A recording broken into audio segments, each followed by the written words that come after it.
Good evening, and welcome. I'm all cozied up. I'm in my professor's uniform. Welcome to part 13 of Fire Emblem Shadow Dragon. Now, I know the screen is reflecting my glasses quite a bit, but once I get into gaming, it won't be that bad. But, like, it does frame my eyeballs in a really weird way, and it looks super funny.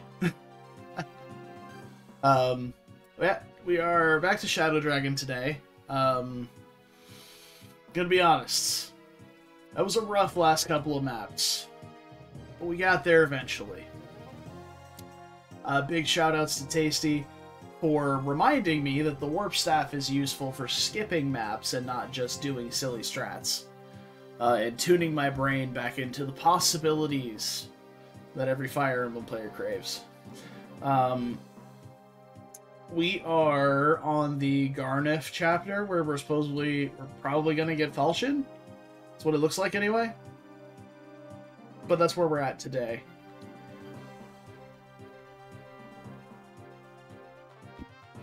Let's do it. Beautiful. So, we are... Let's see.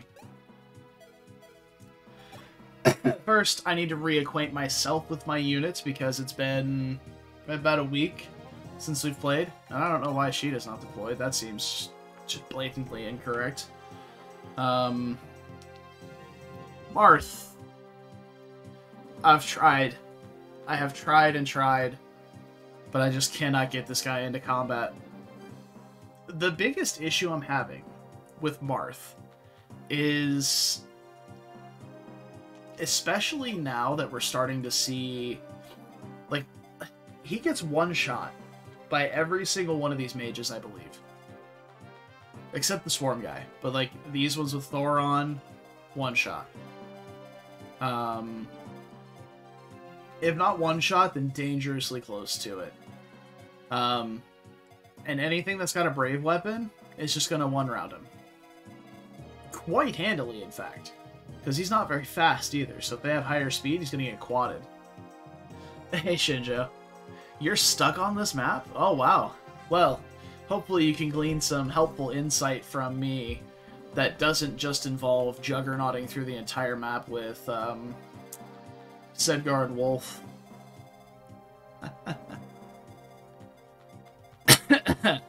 Sedgar and Wolf probably... honestly not going to be the best on this map. I'm going to be leaning a lot on Lena, actually, of all people. Yeah, I made a stupid mistake. Yeah, but we're going to be leaning on Lena quite a bit for this map. So Lena has 20 res, which is pretty good. Lena also has the ability to get barriered, or drink a pure water, or something. So that can bring her res all the way up to 27. So I think the strongest magic hit on this map outside of not even Gharnef is this guy with 34 attack. And considering her speed is 15, she doesn't get doubled by anything but Gharnef. And if Gharnef doubles her, she's going to get hit for 2. Now here's my primary issue. My only unit that has high enough tome rank to use the Starlight is Linde. Congratulations, Linde, you're a winner. Best because we left Merrick dead. Linde does get doubled by Gharnef, and her res is not quite that high. So, Merrick died? Yeah, don't worry about it. It's fine. No, he's just, he's visiting some family at a farm in upstate Doler. He's fine. He's just, you know, he's not here anymore. So, Linde with the Pure Water at 18 res is going to take 22 damage in a single round from Gharnef, which is livable. Because she's going to take 11 per swing, she's got 28 HP, it's livable. She'll be okay.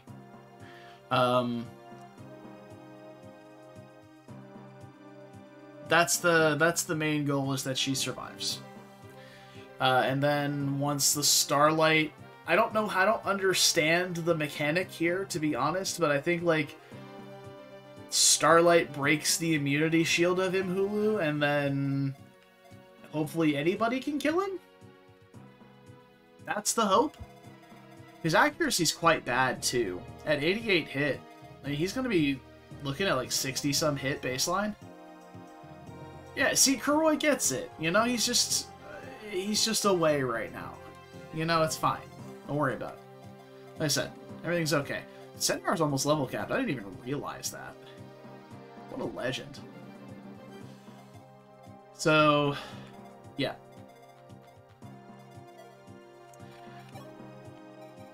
So I am contemplating leaving, like, at least one of Sedgar/Wolf in general, just because there are physical units on this map that they can just negate.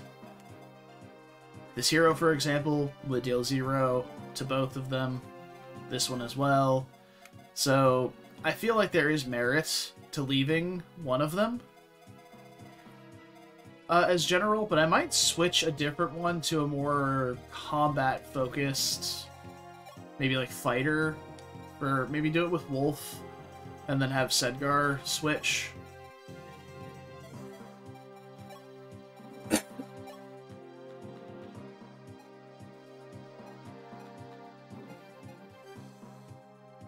So, like, his stats are just impressive now. Like, he's just powerful, so Horseman wouldn't be bad for the extra movement. Looking at speed thresholds, I think if there's 17 would be the big one to look at. Is 17 a good threshold to be hitting? Is 17 an important threshold? It's looking like a no. Not even versus the boss. Well, the boss has a Thoron, so he's weighed down by 3. 17 would be a good threshold for the boss. So we'll go Horseman with Sedgar this time. Let Wolf have his time to shine in the physical damage negation department.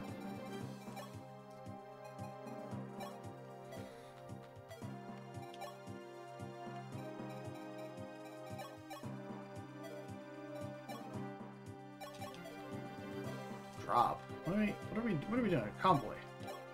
Put those away. Yeah, sure. Grab a token sword for a bit. Get the gun, silver bow, a killer bow, and just a regular iron bow, probably. This map makes you remember why Siege Tome's bad. Well, yeah, I'm sure it's not going to be great, but we're going to give it a go.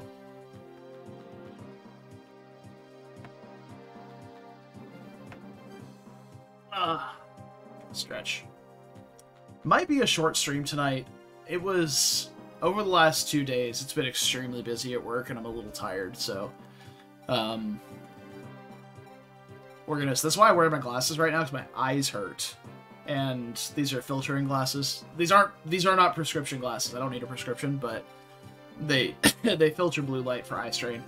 And yeah. Well, that's gonna be my plan too, Shinjo, so yeah, this right here, I'm not a fan of. Then putting this guy all the way back here behind all these walls that you can't fly over? No. Not a fan. Especially, like, there's no Kanto in this game, so I couldn't, like, fly Sheeta up or warp Sheeta up even. Slam this dude down in the face, and then Kanto away, out of Gharnefs range, and maybe just fight the heroes. Like, no. There's no challenge there. You're just being obnoxious at that point. And trying to sit through 25 rooms. Yeah. Use the warp staff to get into the chest room.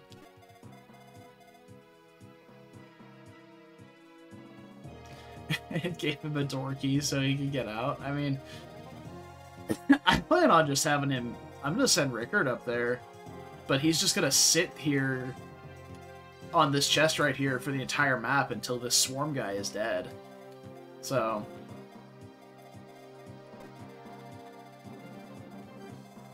to that point, I think I might bench Minerva and bring Beck.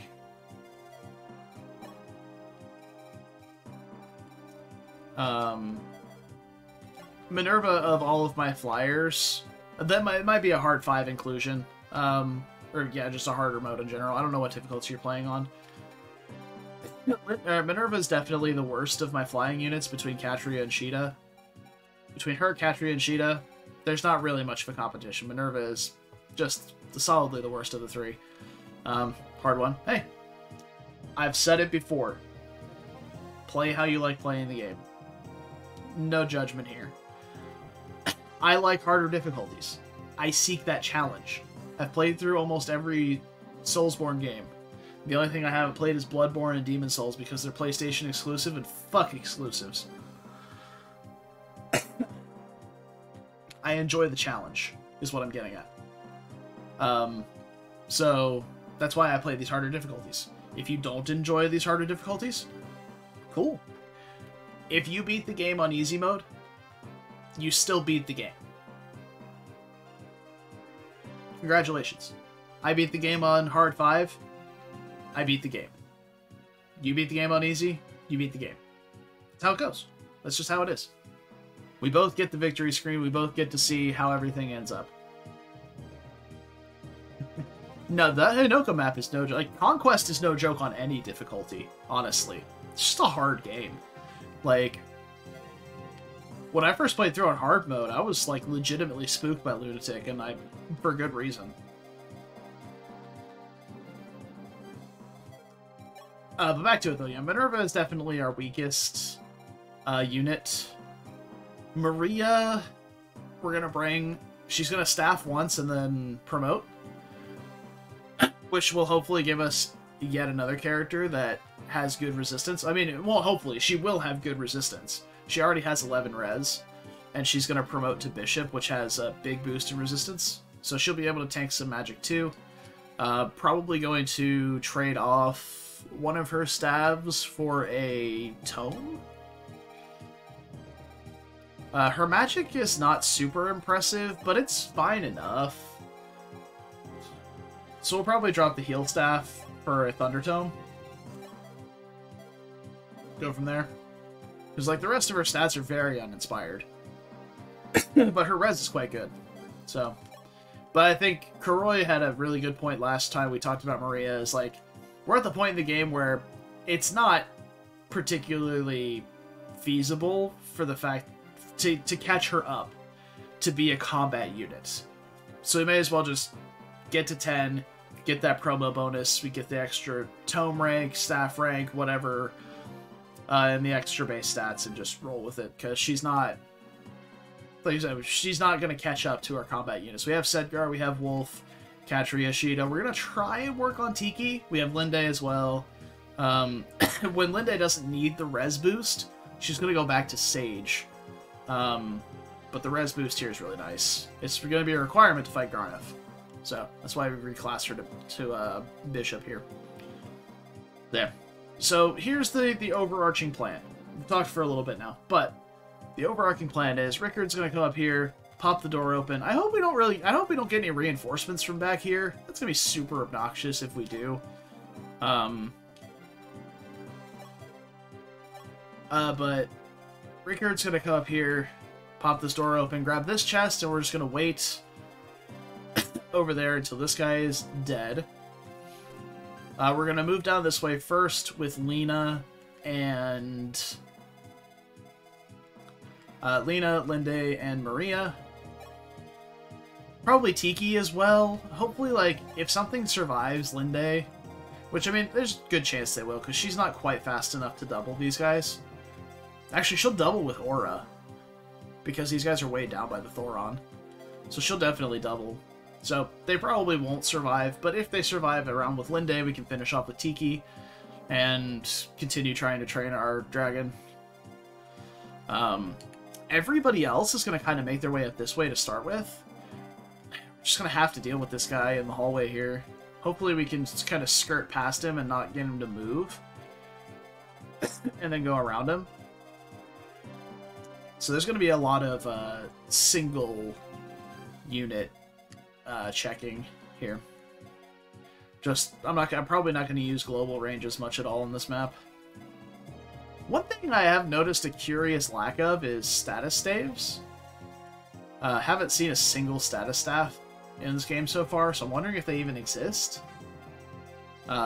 If they don't, fantastic. If they do, fuck me, I guess. But yeah, we'll let Sedgar and Wolf lead the charge against these guys up here, and we'll just kind of go from there.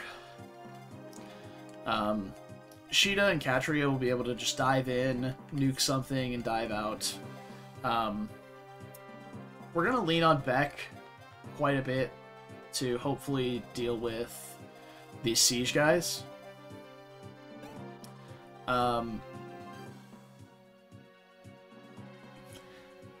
They give a lot of enemies brave weapons. Like, even the thieves have brave swords.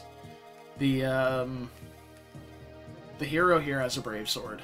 This other one has a brave sword. Like, starting on like a map or two ago, like basically everything has either like a really highly forged javelin or a brave weapon. Like a really, really highly forged 1-2 range or a brave weapon. So there's not many units that survive a round of combat now. It's pretty rough. But anyway, that's the overarching goal. We're gonna see how it works out. We're gonna go from there. Now, the goal could change based on whether or not the enemy has, like, super aggressive AI or not. The Temple of Thebes. He's here. Somewhere. Come to play, little Marth. 'Tis I, Gharnef. I've been waiting for you. Waiting? Oh, yes. For you to dance around the continent, collecting powerful weapons and killing off my competition. Thanks to you, Camus and Merciless will trouble me no more. You've my gratitude, diligent prince. You monster. Don't spoil the moment now. You're about to do me one last favor, after all. Die, princeling. That's what you think. Psych! I have something else in mind. Is that a threat? If you mean to harm me, first you'll have to find me, boy. And what's that supposed to mean? My prince! Sorry. Cardio's not my forte. Just ran in from off screen. Several sorcerers have been sighted throughout the temple. They all seem to be Gharnefs, sire.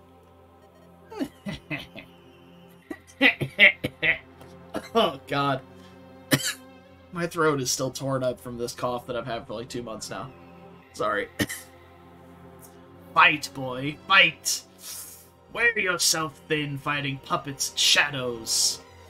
The only way you'll claim falchion is by defeating the real me. Ah!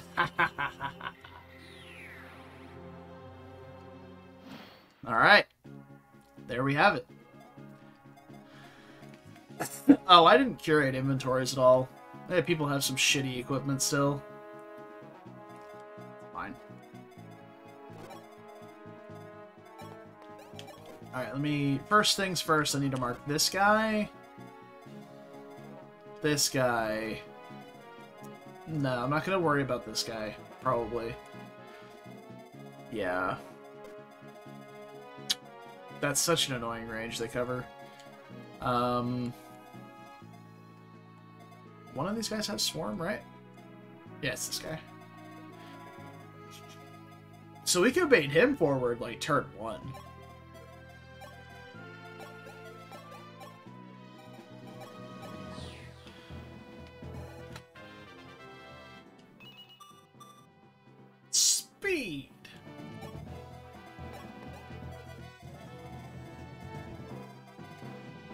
I wonder if the thieves have kill AI.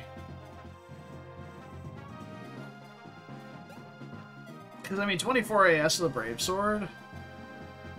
That quads Linde.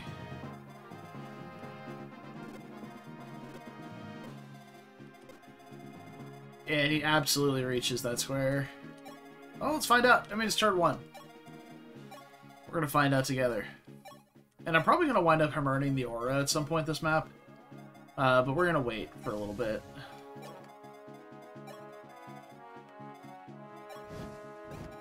Okay.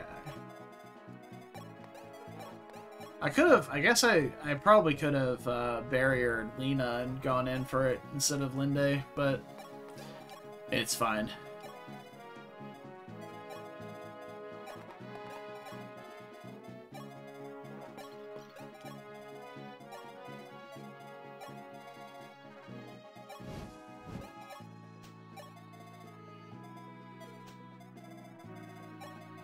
Poor Gordon.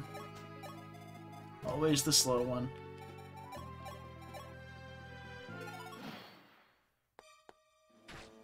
Alright.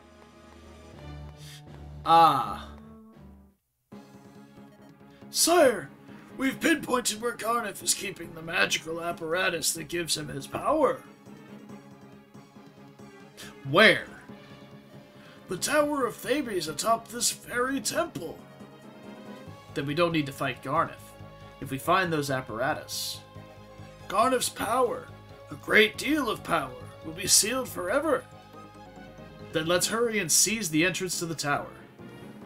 A word of caution, sire. Stopping the apparatus will not undo Mhulu's power, only Gharnef's. He still has Falchion in his keeping. If you want the blade back, you must defeat him now, before seizing the tower. Okay.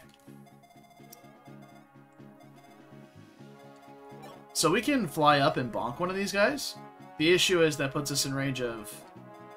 That's just a ton of magic damage. It's not really feasible. Because 4 res Lamau. So... Oh wow! Tiki doesn't just instantly melt with the Divine Stone. That's awesome.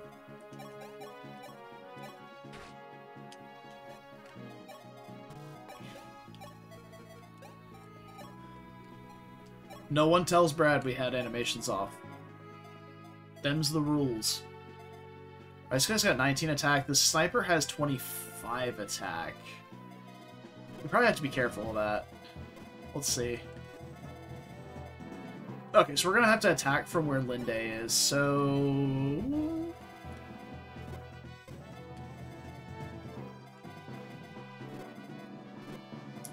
Okay, so we can attack from 2 range with Katria. Here. Maybe here.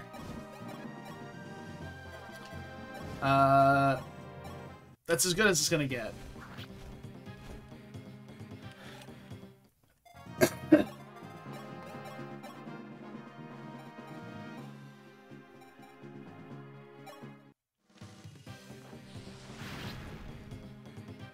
Okay. Alright, we're not in too much danger there.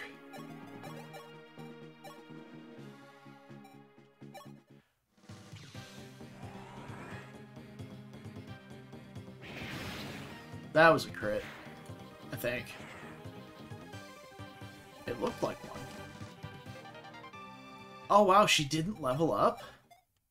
Brutal, dude. I thought for sure she'd level because it was a thief. Alright, 21 AS, definitely doubles Sedyar, but... Well, quads, technically, but he only quads him for, like... I don't know, not a lot. We could also just wait to enemy phase him with Wolf. And I think we will do that. Swarm can hit quite a bit, so let's make sure whoever gets hit isn't gonna die. 23 attack. And nobody here should be in danger of dying. I would say Beck might be the only one, because he could get doubled. Can Siege Tomes double in this game? That's actually super important to know. Because in most games you can't double with Siege Tome. But Beck only has 7 speed. Well, this guy wouldn't double anyway, because he only has... well, no, he has 11 attack speed, so he would double Beck.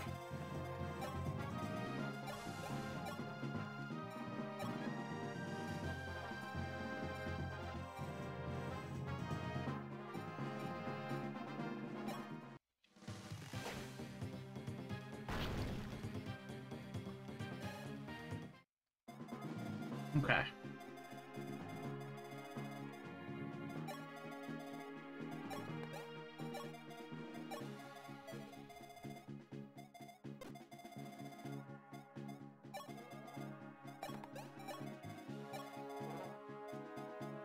Okay. Enough Sheeta come over this way, because we gotta wade through archers first. Over here.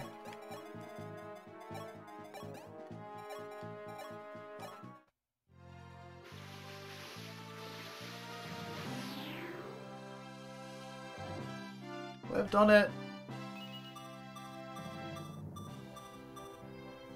Oh. No boost to res.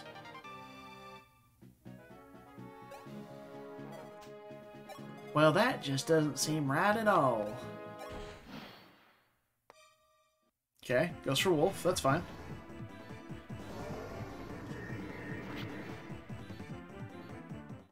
Yep.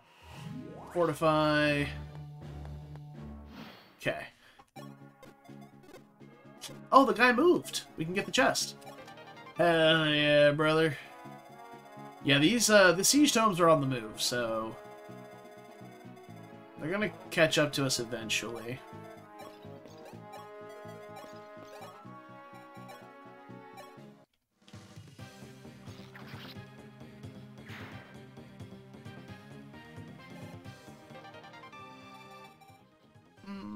I'm gonna ship that to the convoy, actually, so I can grab it from back here with Marth more easily. Alright. So this is the Thoron guy. This is the Swarm guy. The Swarm guy being all the way up there is super obnoxious.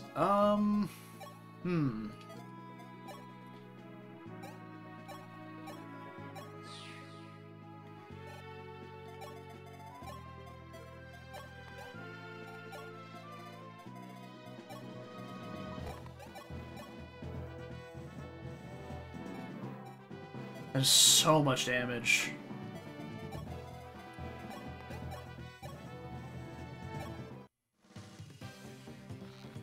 We can chip him down with the longbow and then kill him in one hit without taking a counter. Would be really nice. She can't reach. I'm sad.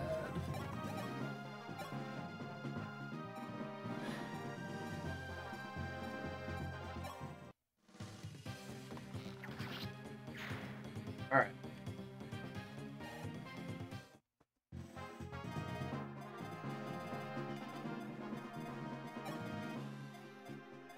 Alright, so let's do some math. 16 res takes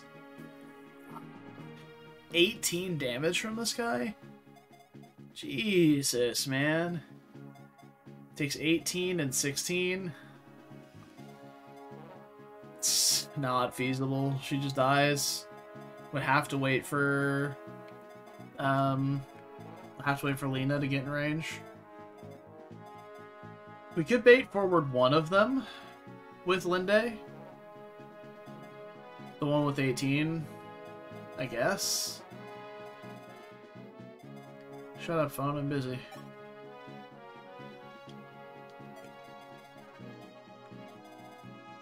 Well, this guy's gonna get baited to Sedgar. So that should be fine. I'm gonna have Tiki come up here because she can get the kill on the sniper.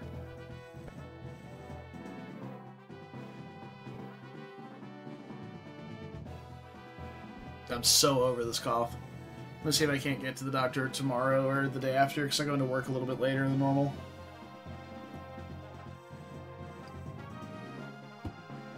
I'm over it, dude.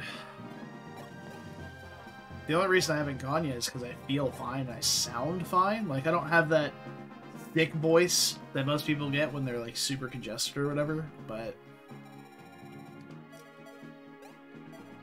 Ugh.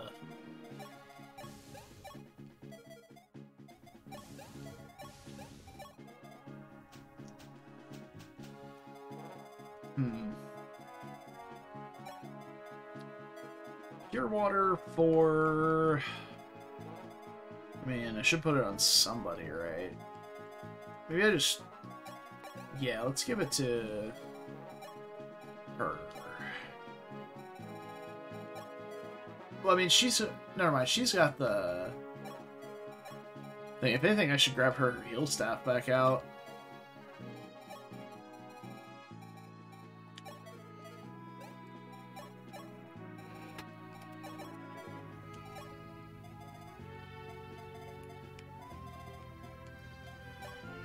Alright, I'm gonna have Sheeta swing around this way, and Katria can stay down here to help with these guys.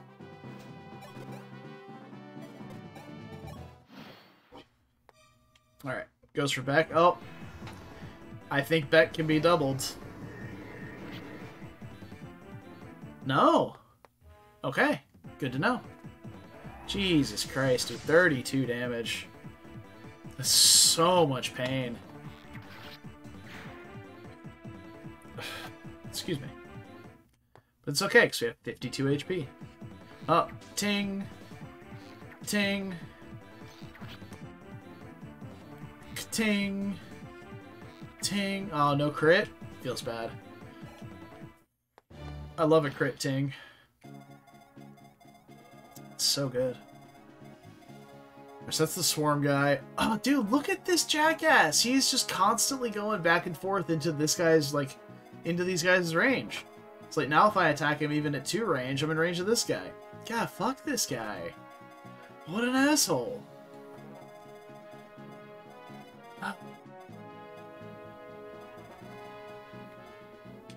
Well, fine. I'll attack him at 3 range, then. Because fuck you, that's why.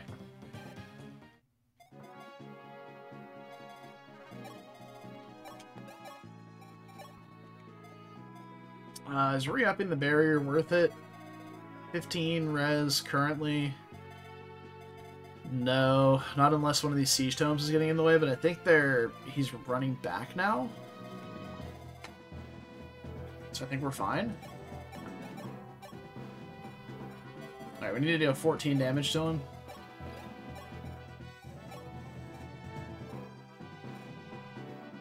Perfect.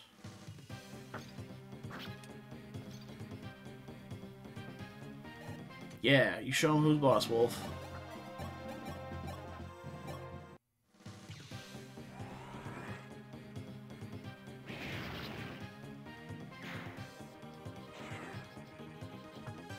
Right. Beautiful. Give me that thick tiki level. We'll take it. The speed's actually super important for a mana key to get. So, we absolutely take those. Alright, I'm gonna have Sheeta actually super overcommit and just plow forward. Is that a good idea, though?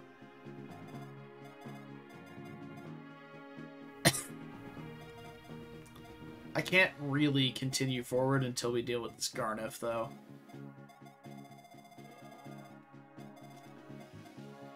Yeah, that's an issue.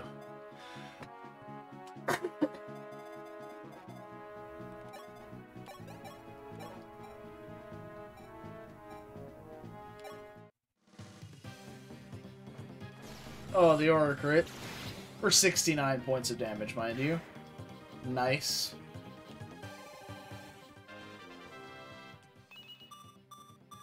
Ship it.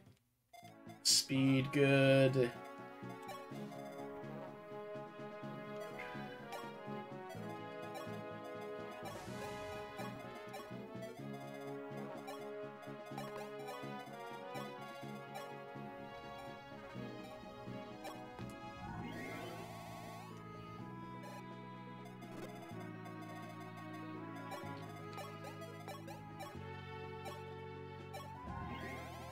Okay.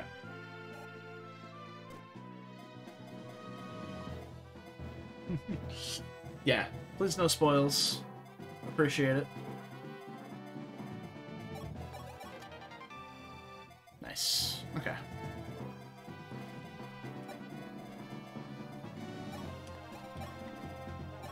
If I want any advice or help or have questions, I'll full on stop to okay. Someone tell me what this is. That's when it's perfectly okay. Otherwise, allow me my suffering as I enjoy it. I can't defeat Gharnefs. Oh, spoilers. Gorsh. Whew! Spicy. Just kidding. This guy sucks. Oh, we one-shot this guy with Aura? What a gamer. Dude, Linde's so good. Yeah, yeah, there is an NPC that says it. I'm just messing around. Alright, so now... This is Gharnefs' range. This guy also overlaps? Okay, so now we have to do math. Again. So all three of them have 29 attack. Or, sorry, all three swings are for 29 attack. Lena with the barrier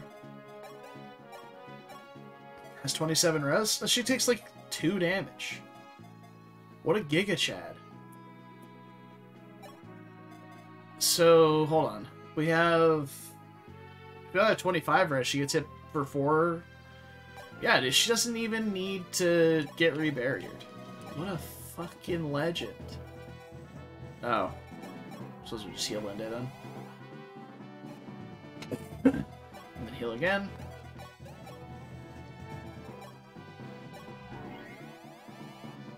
Because we are going to have to rebarrier Linde before we fight Gharnefs. So... Alright, let's pull it back out of range of that guy. He's being, quite frankly, a bit of a dick right now. Not gonna lie. Yeah, no, I feel that. The last few Fire Emblem games I've played, I've been playing, like, 3 houses. And even Project Ember had pretty high stats. Though, it's more comparable to these than it was in, like, 3 houses or Conquest or anything. I don't know who all I need where.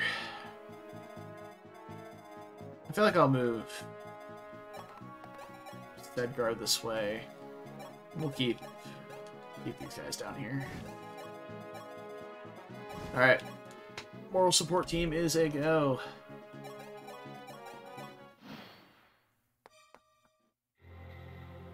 Spamming the Geosphere? Yeah. That is 0 damage. I was expecting that to do some damage.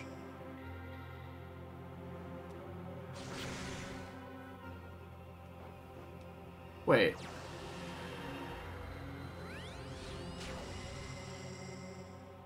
Is it because he's the fake one?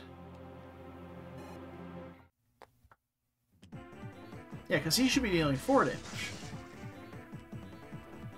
That's super weird.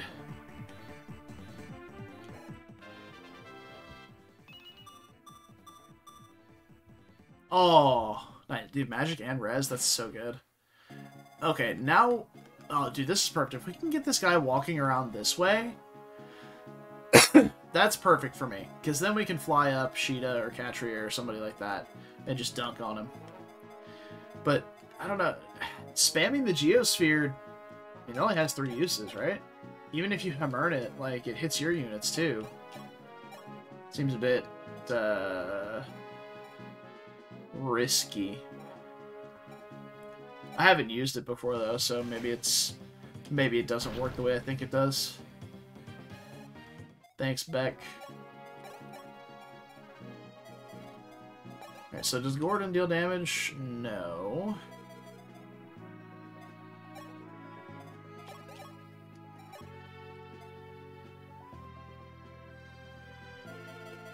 So we rebarrier Linde.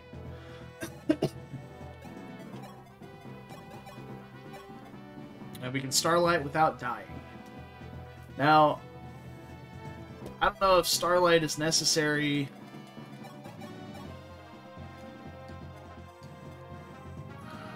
Oh no, she does deal 0 damage. Was I just misreading the combat forecast? Am I a dumbass? Don't answer that. I think I might have just been misreading the combat forecast, to be honest.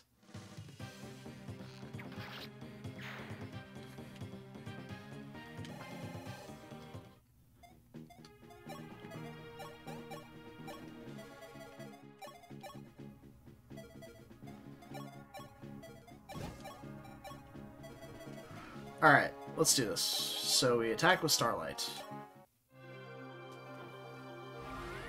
Ooh. Whoosh.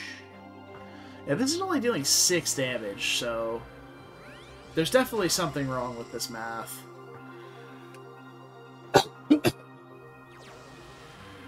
Yeah, so this one's got to be the fake, right? Like, one of the fakes? Because there's 3 on the map.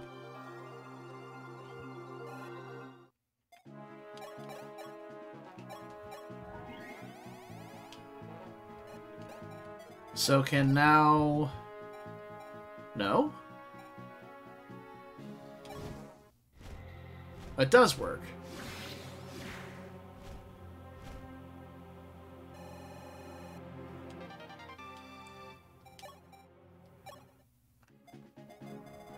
And I'm guessing because he gave the steel sword, it was the fake. Because that doesn't look like Falchion.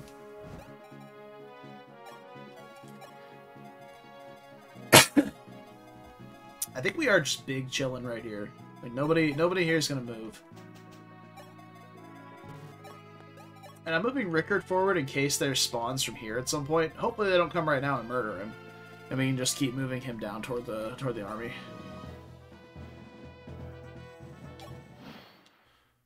Alright, we're safe. Yeah. Yeah, you thought you had such a big brain, didn't you, Gharnef? And now it's on a stick.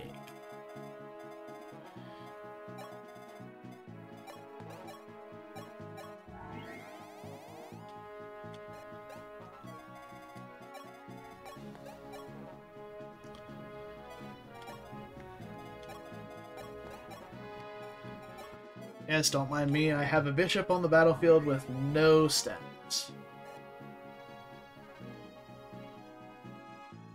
Oh. The solution to the map is to just use the Geosphere because he doesn't take damage. That's cool.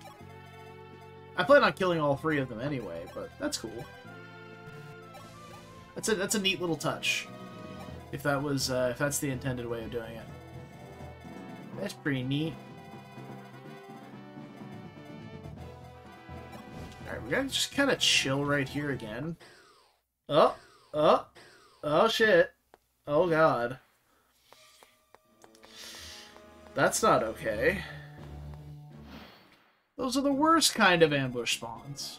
What? They literally just got warped into random locations. It's not even like...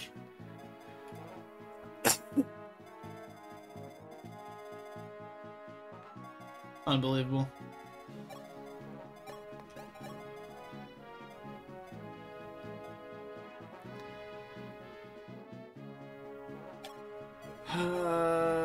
Okay.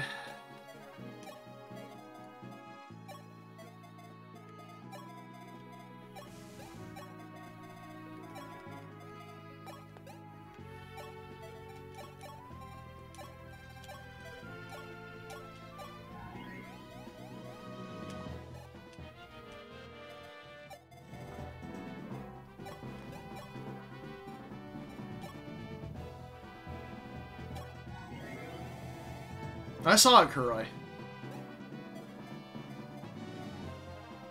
I saw it. We're not going to talk about it.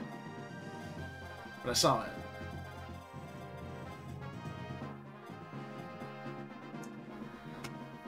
So am I just standing here?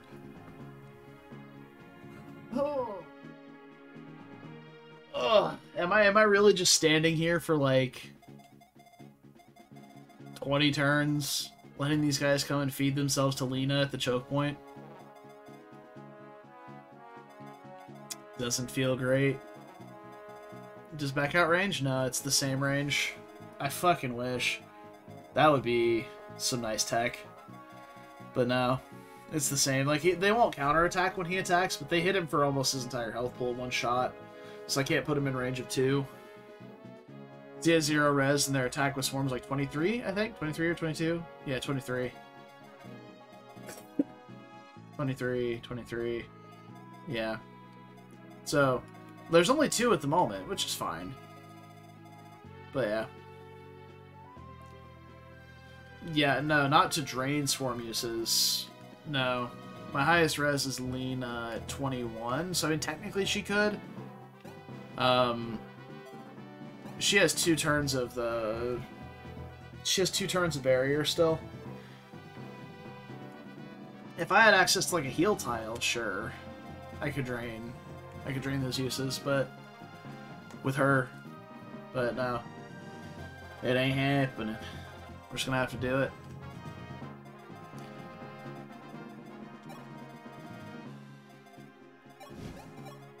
But besides, there's only 2 swarm tomes. Like, I would be more concerned by the fact that she would take like 2 damage here, 2 damage there, 2 damage here, and then get hit by one of those Thorons for like 10 or something, and not have enough health to live that. I'll march Lena up. Now, if we keep getting this wave of reinforcements, I'm gonna be pissed. Because that's not okay.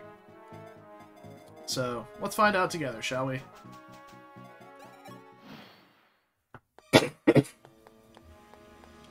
Okay. So these guys are all moving, which is fine.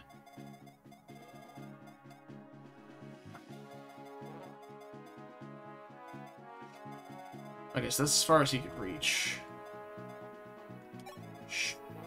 Sure.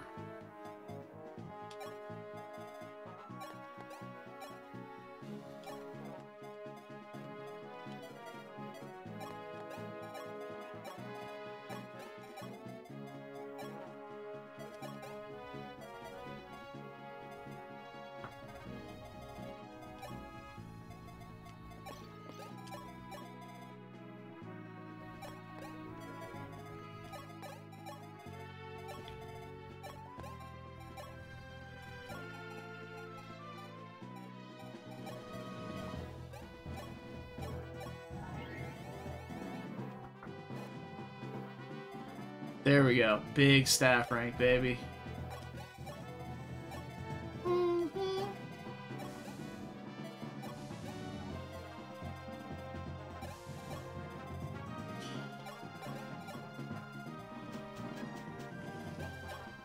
Okay. Yeah, you got it, man. Get her. Alright, so before she gets too far, I am going to barrier her. So that's going to put Maria in range of a swarm, but that's fine. So I want her barriered for fighting the mages on enemy phase, which should be in range of 1, 2, 3, 4, 5, 6. Let's see. Yeah, it should just be in range of one of them. And then I guess I can have... Let's see...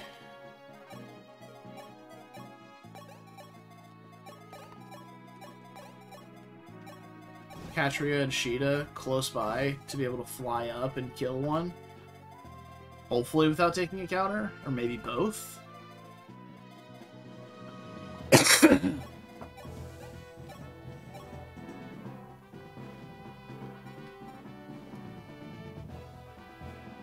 So this doesn't take him to half, and then we can kill it with Pachyderm as long as Fortify doesn't go off. If I do this. Again, I don't know if these Siege Tomes can double, because if they can, then Beck is extra dead here. But we do the science. Let us find out. Just kidding, he got speed, which He just still gets doubled by that guy. That's funny. He was 1 speed less, and he still got doubled by the other guy, technically. And now it's the same thing.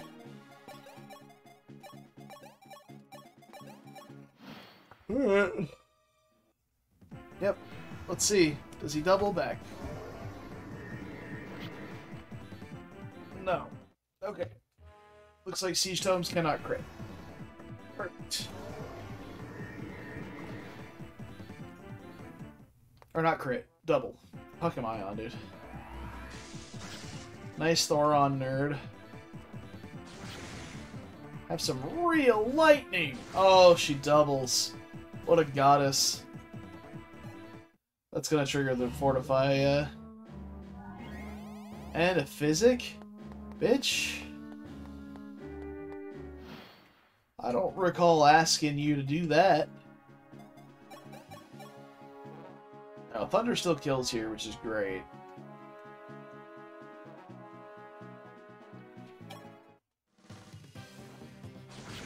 We can maybe Physic Lena if the math puts her dead next turn, but I don't think it should.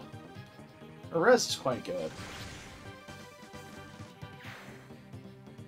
Oh yeah, just crit Lamau. Now, we've had just crit Lamau moments on the stream before, so I mean, it's definitely possible. No, I think the issue was that Lena had left this mage at such low health that the Fortify went off, but I don't think the Arrow Hoist would do it. Or not Arrow Hoist, but whatever it's called. The fire one, with good accuracy.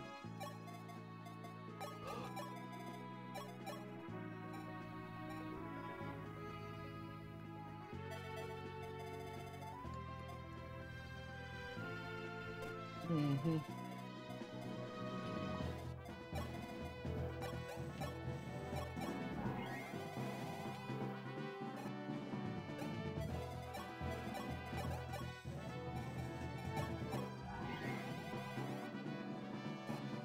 You can also just get some staff rank here.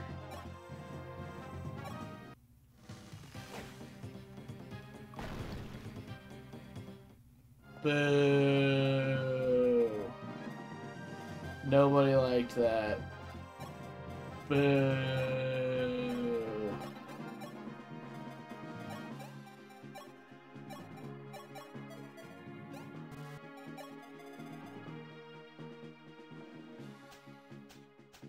Maria training arc? I mean, she's already promoted.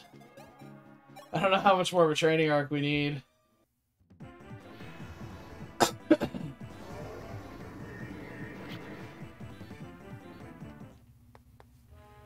Oh.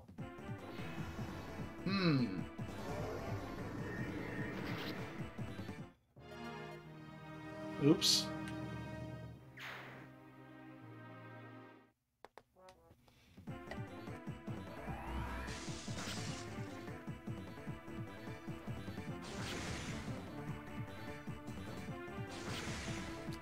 If only she could use like a slightly higher might tome right now.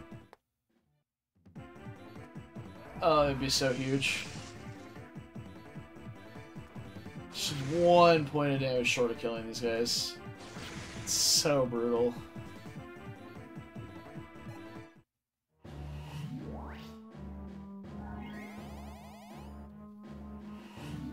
Oi! Fuck off with that.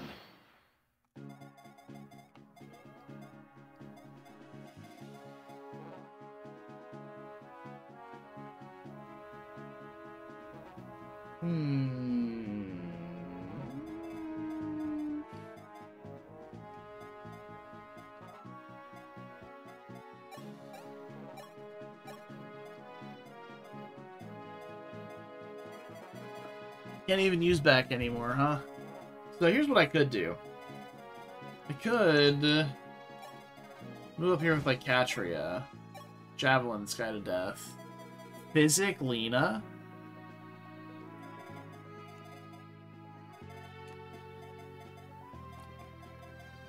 Now, so what I can do is... no, that doesn't work, because I do gotta kill this guy still.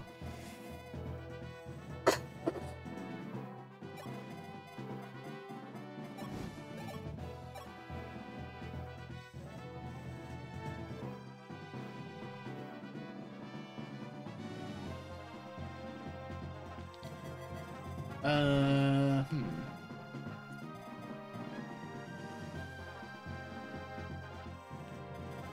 Okay. I think we have a plan. So we come up here and don't miss with Sheeta. Or Katria, excuse me.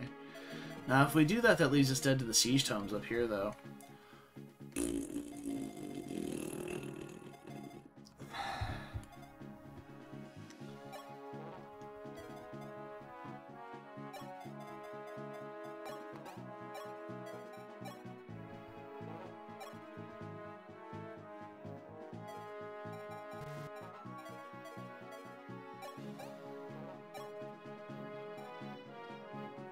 Okay.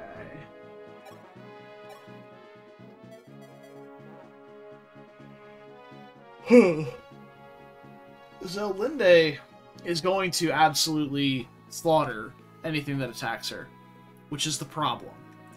Because with Aura, 18 attack, plus 16 from her magic is 34 attack, plus 2 from weapon rank. I believe it's plus 2 at this point. Now I have to check. Let's see. Tome rank gives... Oh no, it's just plus 1 attack currently. It's plus 2 attack at A rank. So, plus 1 attack. I suppose I could have just done this calculation based on her current attack. 16 plus 18 plus 1 does indeed equal 35. So, if we have 35 attack,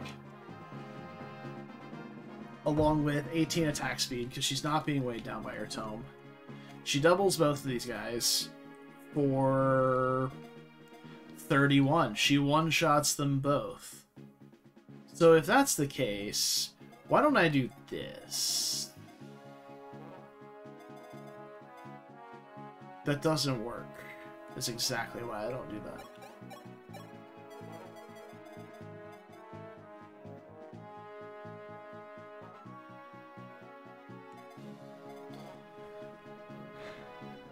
So there's one thing I can do.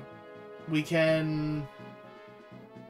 And to keep the pace moving forward as well, is we can move up with Linde, shoot this guy, takes no counter. We move forward with Lena and attack this guy, which I believe will kill him. And then we can move behind her with Maria and heal him. The issue is we have to bait the Siege Tomes with somebody this turn, and they're perfectly overlapped.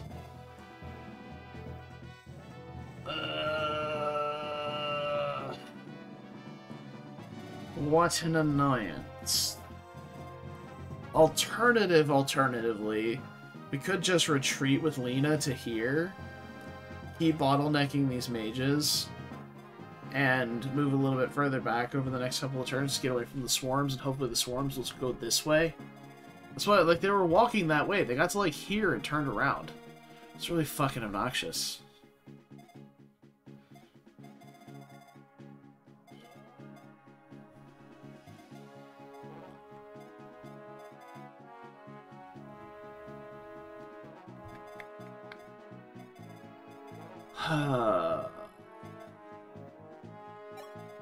Starting to get a little shreepy.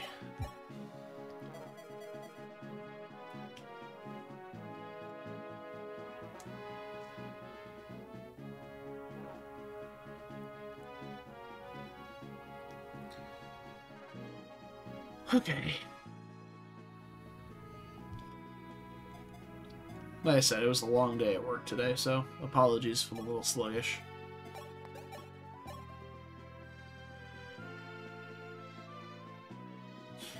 So I guess the question is, does Maria survive? And the answer is no. She gets doubled by this Thoron guy, probably one-rounded, so we could heal from afar first, but she just dies after that.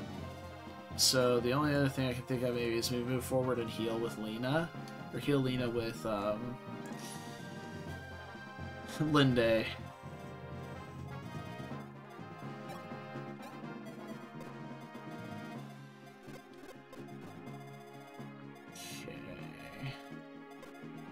Is that range, so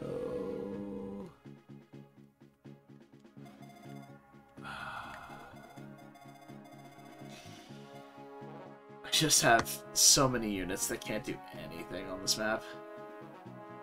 Hold on. How much res does Tiki have? Oh, we gotta do science.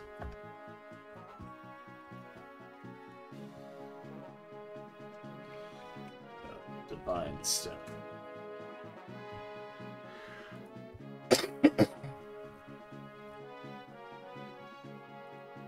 In Fire Emblem Shadow Dragon, it gives plus 11 resistance. 21 flat res is pretty untouchable. If I move her forward and barrier her, so she'll have 28 res. Dude. It's Hard5. That's how.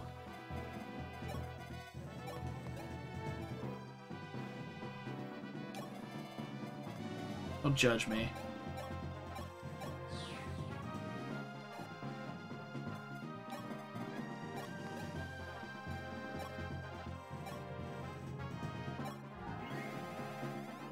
Or do. I'm not the boss of you.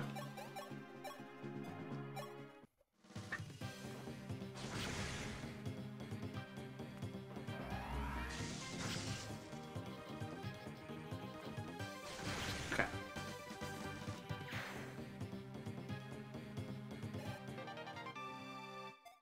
Nice. D-tomes, hell yeah. So we're gonna try and bait this one of the swarm hits. From here, it's 1, 2, 3, 4, 5, 6, 7, 8, 9, 10. Okay, so yeah. Only one can hit each. So let's go with these two. I know. Yeah, no, I have to say, I've played a lot of Fire Emblem games, and this one has definitely had the least inspired map design, but it's a remake of FE1, so it's to be expected.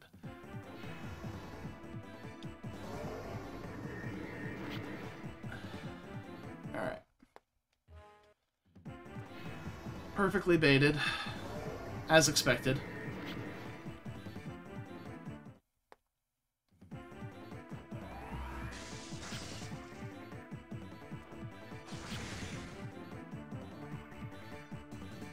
See, I've actually played Guided. We've played Echoes. We played SOV before this game. And I think the bad map design was made up for by the impeccable characterization and storytelling, which this game just doesn't have by comparison.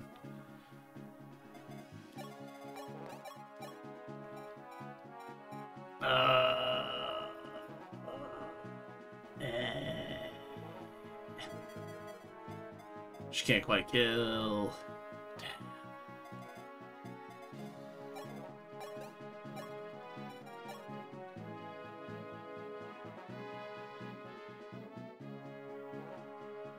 Yeah, absolutely. And that's kind of what made Echoes a good game.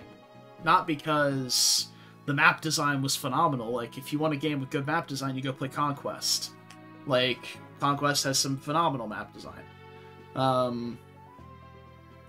But, you know, every map has it, or every game has its stinkers, of course, but it was the...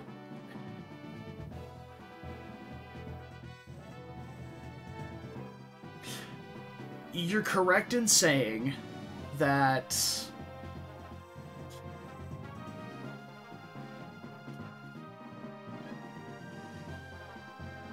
Echoes did not have good map design. I will say that. But this game has bad map design and nothing to distract me from it. Whereas, like, at least Echoes had really good characterization, story, and good supports and stuff like that to distract me from how bad the maps were.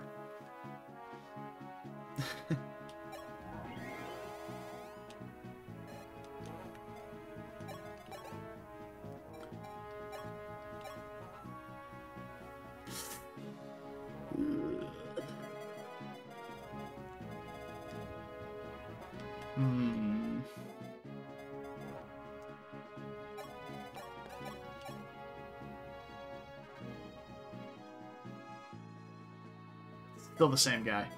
I don't know why I expected that to be different. Oh...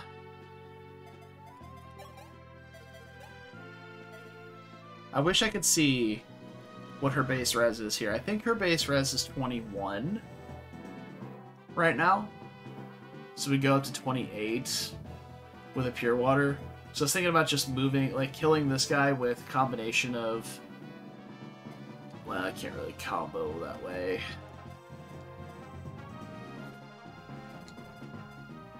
We could just kill this guy with Linde.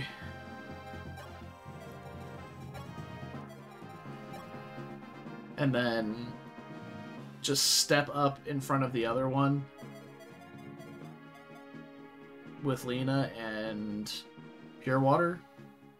Or I could heal Lena, just step forward with Lena and Fortify. Hasn't really seen that high value yet. But I can cycle some other people in to eat a hit from the Swarm, like to bait it.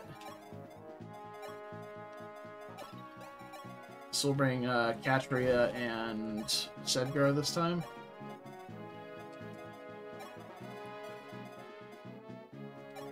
Whilst we push forward. I think I like this idea better.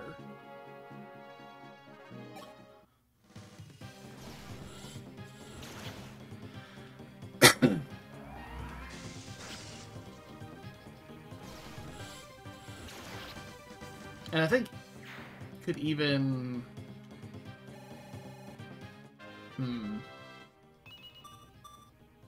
Nice. More magic is good. So you can move forward with Tiki. So you got 9 HP left with 11 res. She does die to these guys, so I think we need to... I think we will have to fortify. Either that or we could physic. Linde. And if we get hit by both of these guys... Let's see, 33 and 29... 8 and 4. She survives. So as long as the Siege Tomes move first, we should be fine here. And I think they did last turn. So this should work out just fine.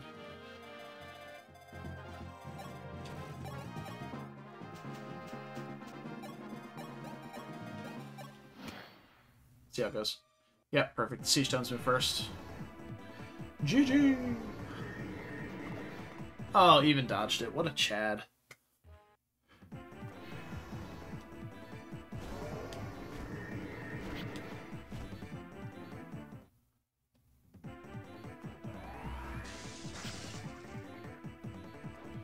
Yeah, the AI in this game has not grasped how combo kills work, which is nice.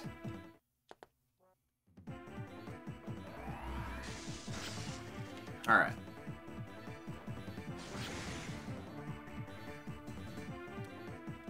Ooh, not fast enough to double these guys. Okay. Oh, more res.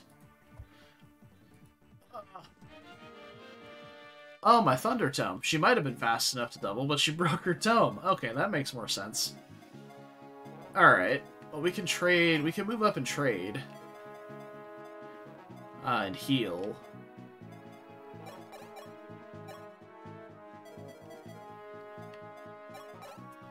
I actually think I'm going to do this. We can kill this guy.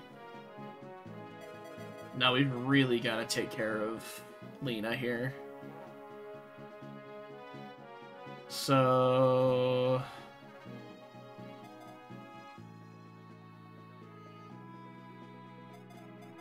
Can move up, trade, and mend.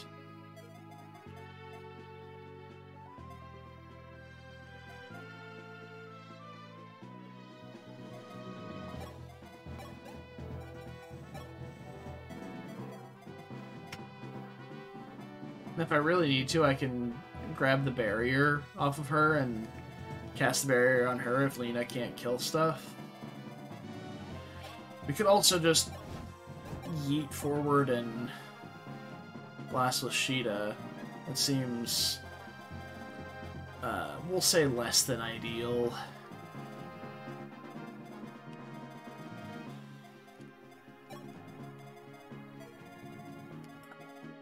Come here. 1, 2, 3, 4, 5, 6, 7, 8. Will they both be able to hit there? Plan to do New Mystery. Well, New Mystery wasn't localized, so if I can figure out how to get...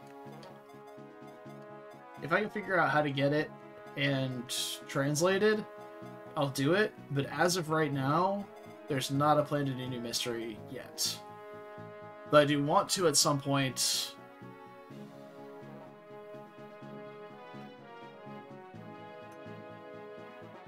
Fundamentally impossible to Iron Man at the final mode. I mean... This is not an Iron Man run. I just really didn't feel like going back for Beck, to be honest. I've reset many times on maps.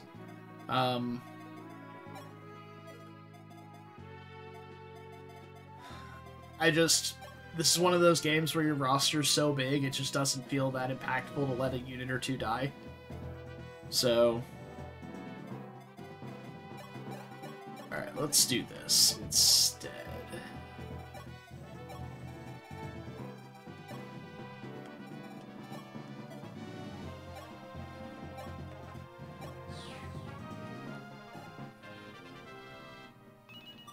You have to rig level ups to get past the tutorial. That sounds like an untested, an unfinished, untested mode. You love to see it. I am a dumbass. Alright, well I guess I'm giving Lena a fire tome.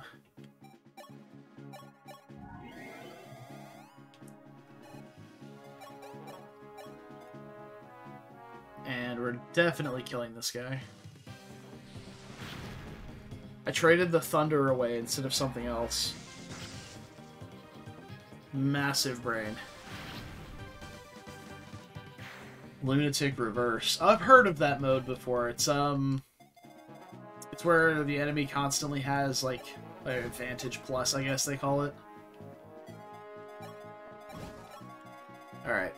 We're almost done chewing through these mages, and then we can start moving these guys forward, and I can start fortifying with Lena to kind of fix my team up as we walk.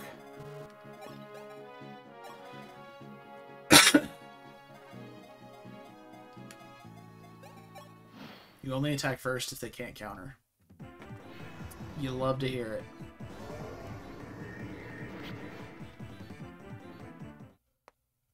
Hmm?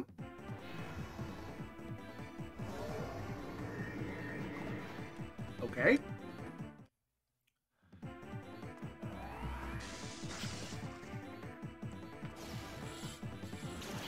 Alright, we also need to hammer in the aura now, because it's about to break. And I definitely don't want to lose that. It should have like 1 or 2 uses left. Yeah, it's got 2 left. Okay, so we're going to move forward.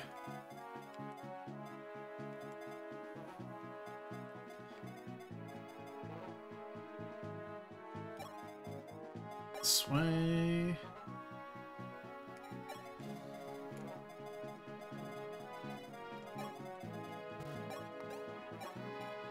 I'm going to fortify first. Start picking people up. Oh my god, that healed so much. I mean, I say so, it's probably like 10 to 12 HP. It's not actually that game-breaking, but...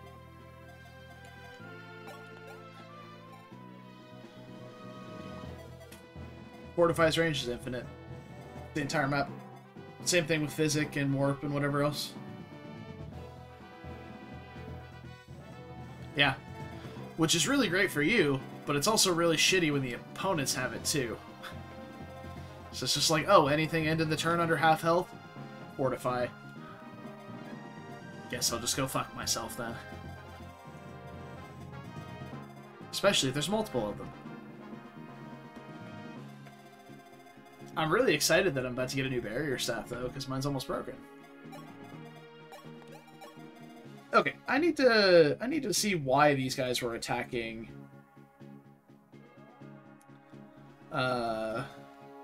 Maria here. She's got 11 res. Sedgar, was it because of accuracy, maybe? Because Sedgar and Sheeta should definitely have been attacked. Like 11 res. But if she gets hit by both, she definitely dies. Because that's 12 per swing.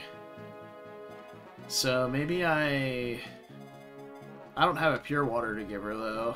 Well, I've got it on Marth, but he can't reach, and if he goes up there, he's gonna die. Sedgar technically lives. Yeah, it looks like 23 attack per versus 2 res with 45 HP. So here's the plan. We're gonna trade the pure water to Sedgar here. You don't need a sword. He's gonna move up. Use it. And then she's gonna move up. Trade him for it. You know, have a Thunder Tome. He looks like he could use it really well. And then use that. Okay, so now those two are safe. We can continue baiting the swarms over there. Oh no. Why are you like this?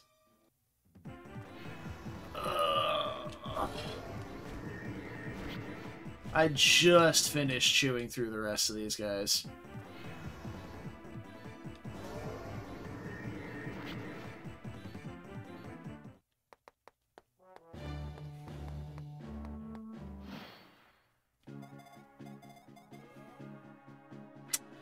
Yes, it does, Karoy. Yes, it does.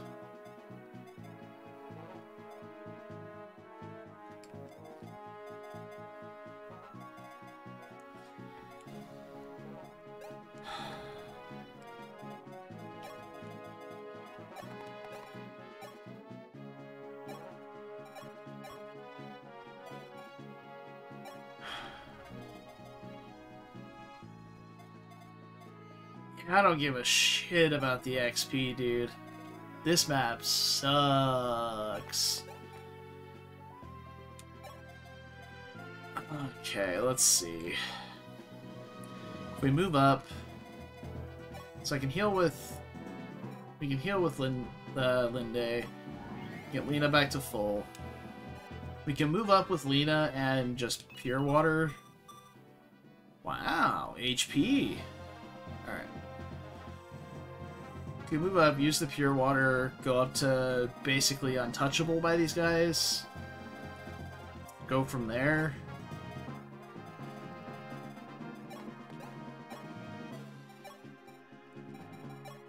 Slap, well, hold on. Let's double check attack speed first. So she's got 13 AS with Thunder. This guy has 10. So if we go with Fire, we'll double him. So let's go with the Fire instead. Pure water to 29 res, so she takes 4 and 2 from those guys, which is great. We need to heal Sedgar.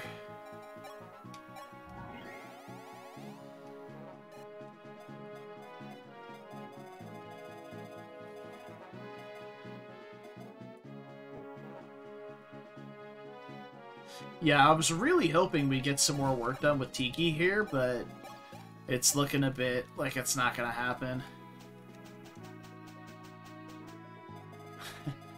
Well, thank you. I am skilled enough to remember that drinking water is good for you.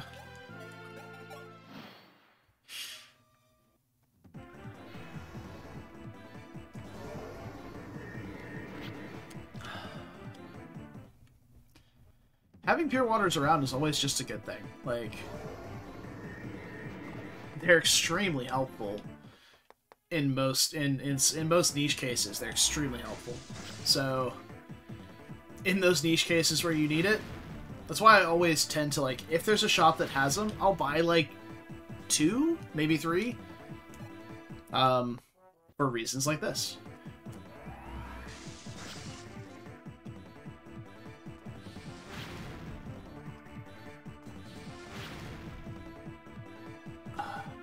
But is it fair to gauge a player's skill based on whether they use it?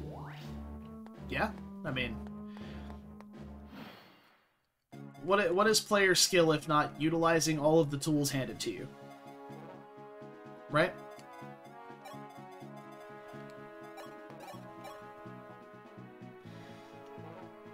That's a lot. Can we re-barrier her? What's her... Yeah, if we re-barrier her... That should help a lot. Yeah, up to 17. So that's an extra 5.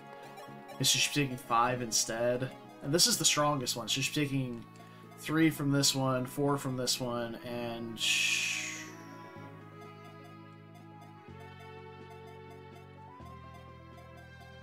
2? 3, 4, 2? Yeah, that should be fine. And she definitely murders them, so yeah, let's get a barrier on her.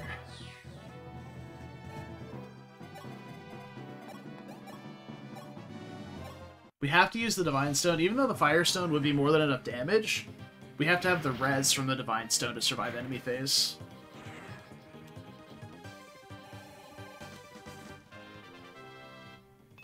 And I suppose we could have traded it maybe, but... eh. Okay.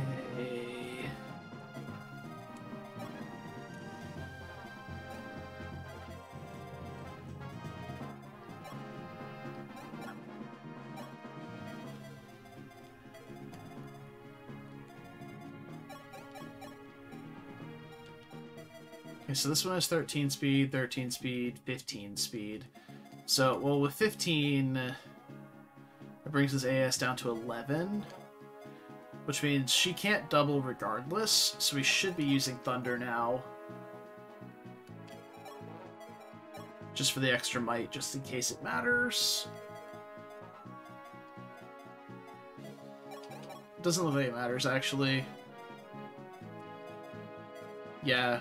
Fire and Thunder both have the same outcome, so we can just use the Fire Tome.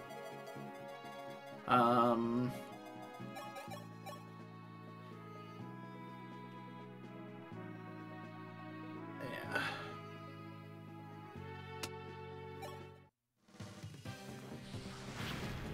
Oh yeah, but this is the game that gives you just like infinite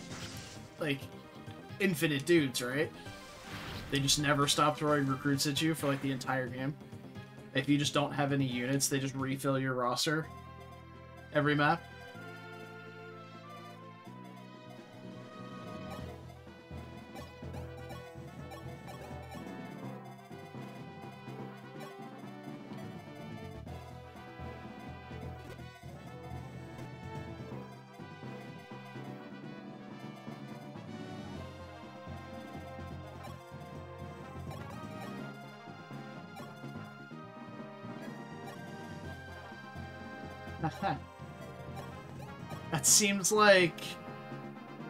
It seems like a very silly run. I feel like I would have enjoyed that. I feel like I would have enjoyed watching something like that. 8.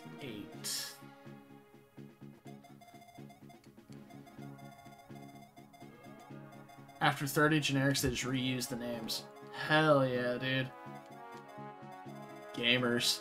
Okay, so presuming the Siege Tomes will move first, we're safe to move up and heal here. No, we're not. Well, if I put the Starlight on, we are. But if she gets attacked and then auras twice and breaks the tome, it would be super sad. So honestly, I might just equip the Starlight.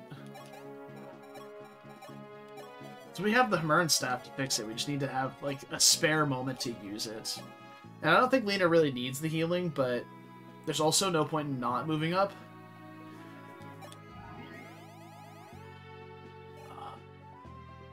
Like, I need to be moving forward now that I know that these guys are going to continue spawning.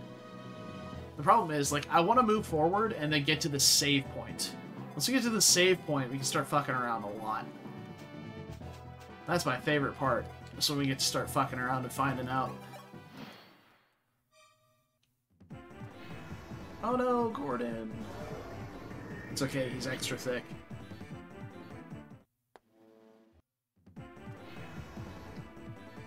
$220 deaths. That's impressive. That is very impressive.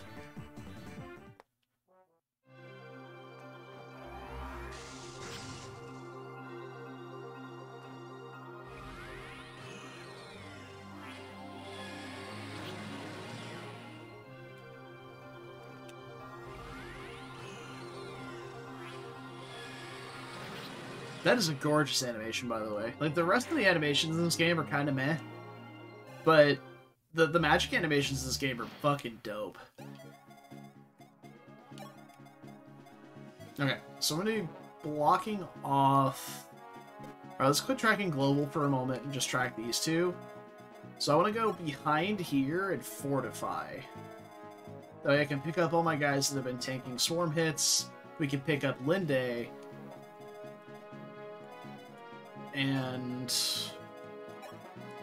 But not be baiting the sniper and Gharnef with Lena just yet. We don't want to be baiting the sniper, but we can bait the sniper once we get through all this garbage up here. Yeah, but like the magic animations are gorgeous. Everything else, eh. In a sound, eh. Whoosh. Beautiful. Okay.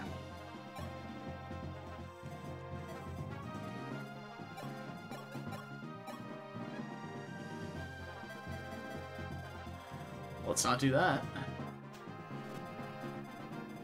Okay. Oh yeah, I mean, I've seen DS titles that have actually like, decent graphics. It's just I think we have to attack with Tiki because she takes like no damage on the crackback, and then kill with somebody else over here, like Sedgar or Linde, which is a little sad to have to do, but it'll be alright. Oh, Sedgar can bait this guy no problem. He takes like 4 damage.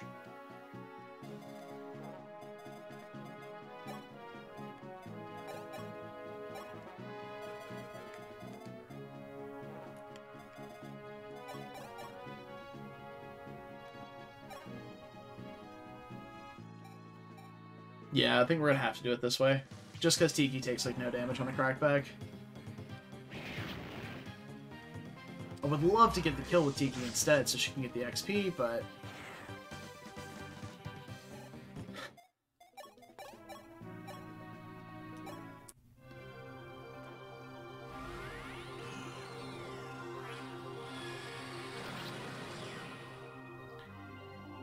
Okay.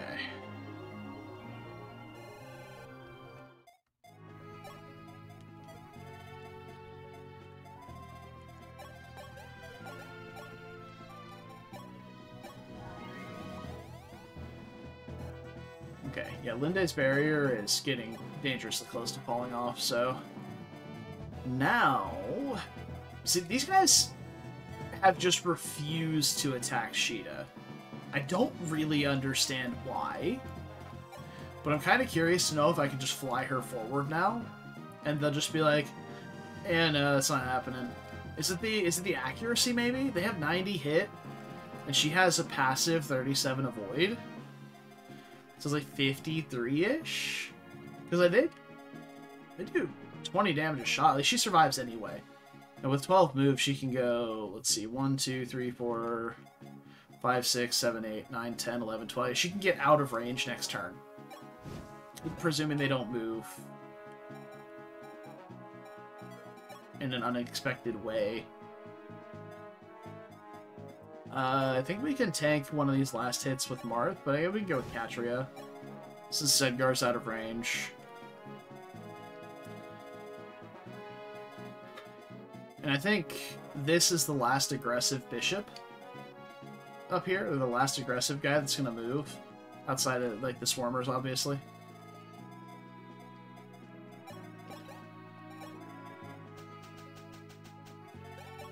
Alright, see what happens. Definitely goes for Gordon. Understandable. Have a nice day. Nice dodge. Hell yeah, dude. Oh, he actually went for Sheeta. They've refused to attack her, like, this entire map, and now they go for her. Okay, goes for Tiki. That's fine. That's not a problem at all. Oh, there's one more mage. Okay. Gotcha. So...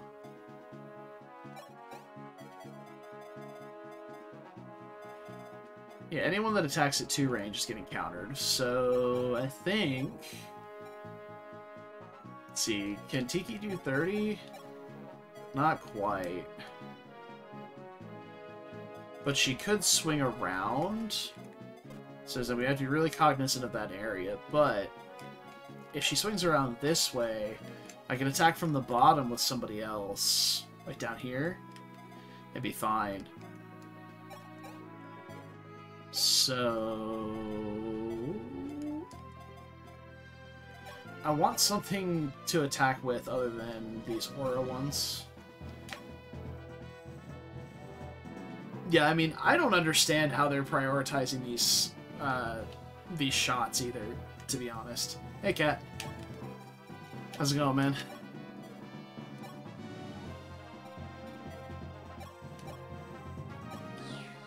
Alright, we can re-barrier Linde now, for sure.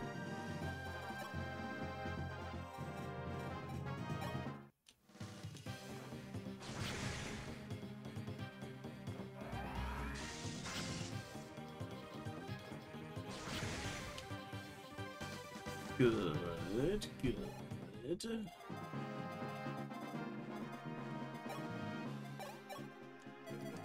So we want to swing around this way.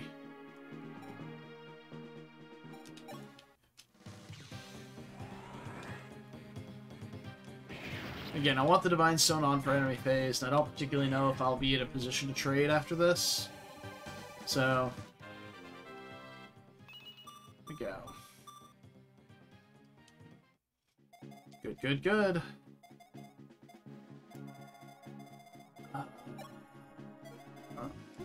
We could start working down this guy, but if we move out of the way and she's attackable, she might die. 1, 2, 3, 4, 5, 6. Yeah, she'd definitely die. So I think instead... Fortify one more time. So miscalculated her movement by 1, but it's okay because we're still out of range. So we could fortify one more time, or we could just heal Tiki.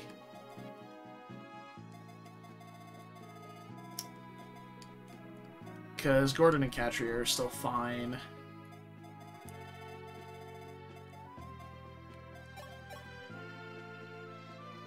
Oh, she doesn't have a heal staff.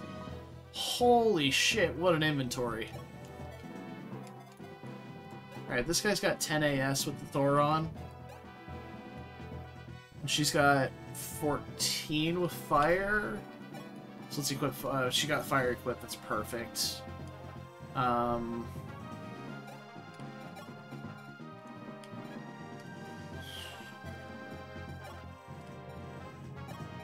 Yeah, I'm just gonna use it. Keep everybody nice and healthy.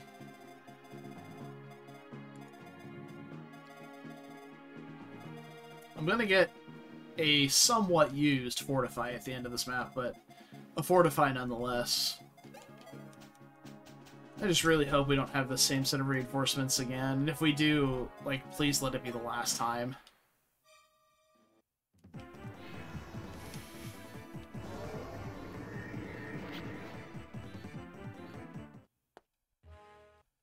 Okay, so it goes for Catria there. It's good. Perfect. It's even better. Goes for Tiki, that's fine. It's understandable. Can't attack. Can't counter, rather, so...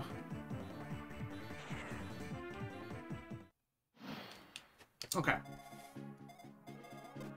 So we can attack with Lena and then finish off with Tiki.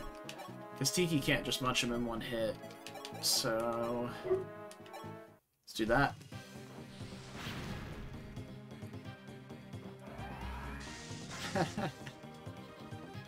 Yeah, I mean, I'll say of the games that I've played the highest difficulty on... Hey, Jammin, what's up? How's it going, man? Of the games that I've played the highest difficulties on, though, I'll say the only one that threw me through a loop the hardest was actually Conquest. My first run of Conquest, I actually couldn't finish. I had to restart the entire game and try again. We did manage the second time around.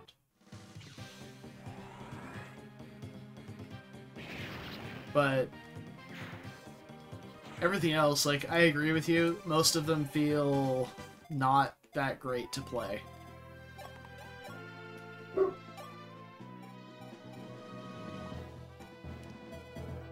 Boy, how are you not fast enough to bait this guy, or to kill this guy? Like, hello?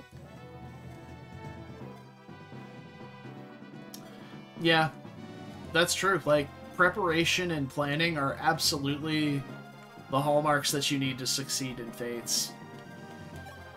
And it's not something I'm super stellar at, to be completely honest. So...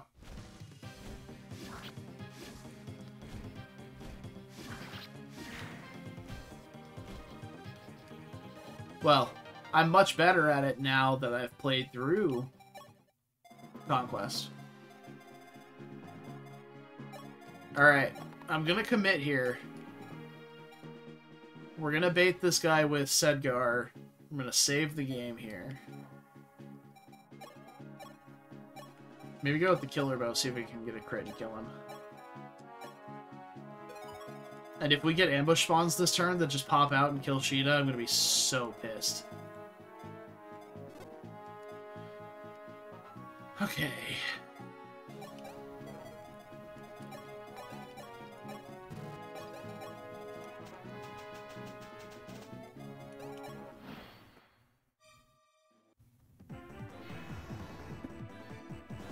Hell yeah.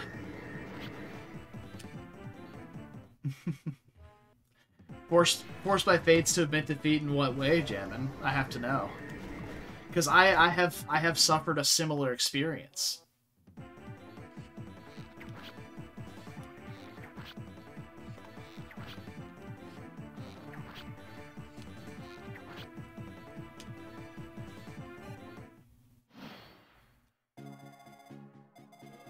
Oh, to become a planner. Okay. Gotcha. Yeah, I mean, I'm similar. Quite similar.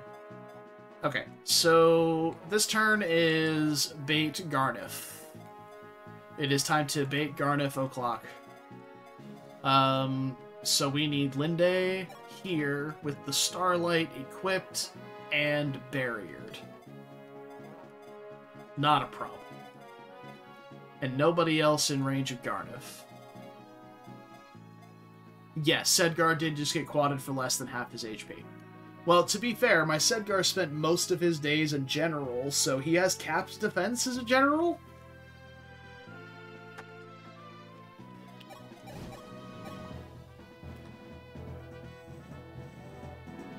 So there's that.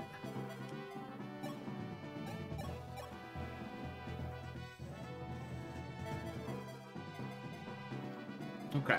So, I also do want to take this time to hammer the aura, if I can. So... oh, that's so sad. It's so close. And honestly, I feel like attacking with Sheeta might be the safer play here, because Sedgar technically could get crit, and Sheeta has the Iode shield, so she's not taking effective damage. It was safer to attack with Sheeta. Though I would have preferred to get the kill with Aitiki or somebody else. It's still fine. Alright, so we bait Gharnef with Linde on the Starlight.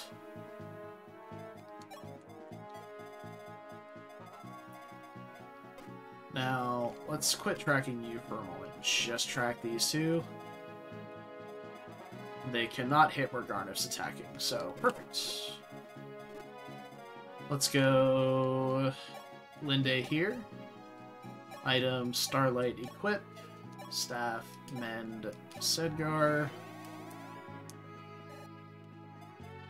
Move Sedgar out of the way now. Come up here. Barrier, Linde. It's only 2 points, but every bit helps when you're taking that much damage in a single hit. And you're getting doubled. And then we want to Hämmern the aura. Beautiful. Beautiful, beautiful, beautiful. A fantastic turn, if I do say so. I think we're gonna just trade Katria for that Vuln there and take this extra, extra hit with Wolf.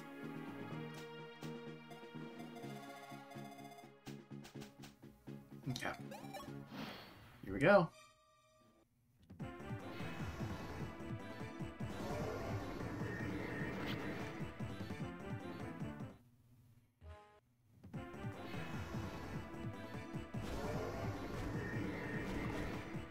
Katria has been an absolute champion when it comes to these guys.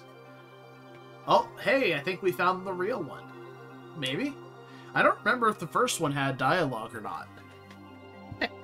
You dare challenge me, fool? You must not value your life. Cower before the might of the dark magic Imhulu. This has got to be the real one.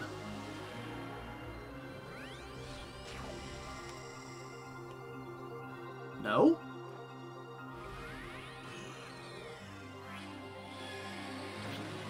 Unless he missed and I missed the miss text. That did no damage. Okay, no, that did damage. He just missed and I missed the miss text. Fantastic. Please do not fortify. Fuck. I only have one unit that can use this fucking book.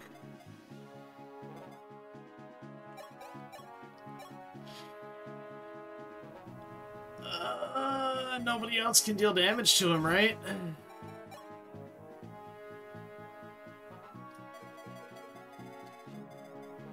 I mean, we're not in danger. We need to do something. Yeah, no, it's full on zero. Yeah, he's the real one, alright. So my issue now is I can't really kill this guy. Nice miss. Because my only unit with high enough tome rank to use Starlight is Linde. And I can only kill him with a combination player phase, enemy phase. Unless, hold on. We're gonna test. We have a theory. A game theory. Because I'm pretty sure, mechanically, how this is gonna work. We attack with Starlight, and it negates Imhulu? I think that's the terminology they used in the early game. It negates the power. So then maybe during this phase, I can attack him with another unit and deal damage? If that's not how it works, then I'm well and truly fucked. I might have to warp somebody over to kill a fucking Fortify Priest.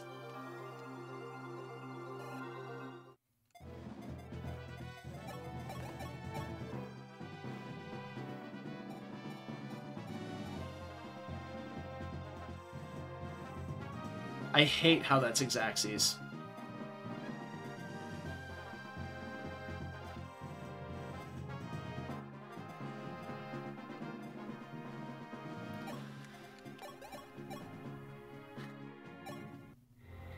Yeah, no, it doesn't work. I don't know how I'm supposed to kill this guy then. The Fortify doesn't work.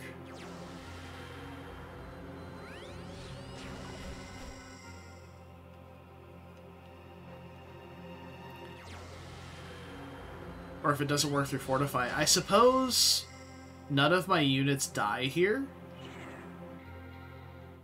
Because, like, I can just heal up Linde. Tiki takes...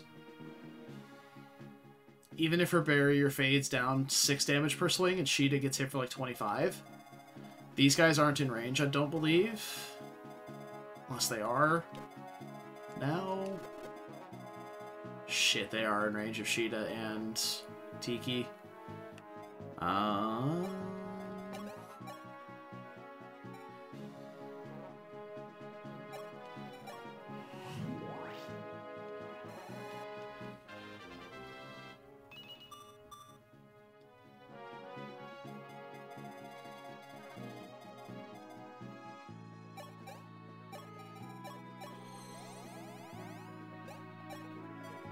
I mean, I guess we're just gonna have to see what happens. Hopefully these two attack first and go for...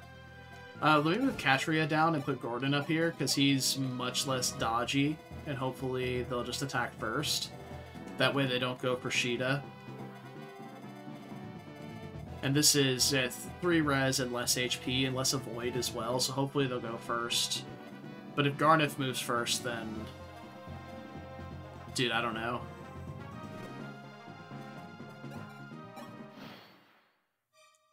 Okay, the Siege Tones move first, that's perfect. But Gharnef's gonna attack probably Tiki or Sheeta, since they can't counter, so he'll move back and attack. And then the Fortifies are gonna go off and pull him back up. Yeah, so... Unless he's at a good HP threshold right here... I mean, we still only do 22 damage in a single swing, so it's not like we can actually kill him.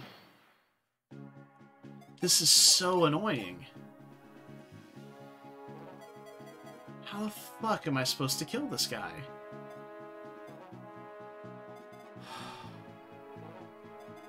I guess I'll have to. Like... We'll heal up Sheeta and have her just go over and kill this guy. Like from 2 range with the Javelin or something. There's still this other... It's a Physic over here. But still infinite range, though.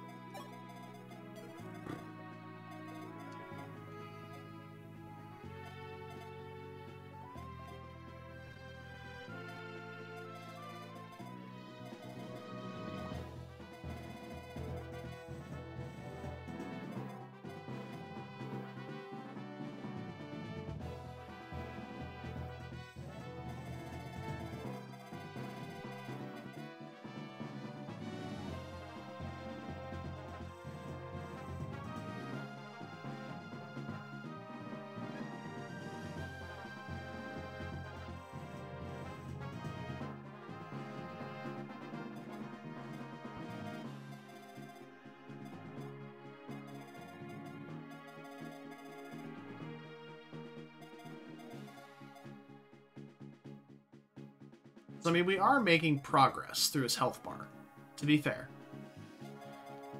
We are getting there. So... We can still keep body blocking with Tiki. We can't move any further forward, though, because then we'll be in range of the heroes, and that's a no-go. That's a hard no-go. So, not in range of this guy. With any of my magic units. So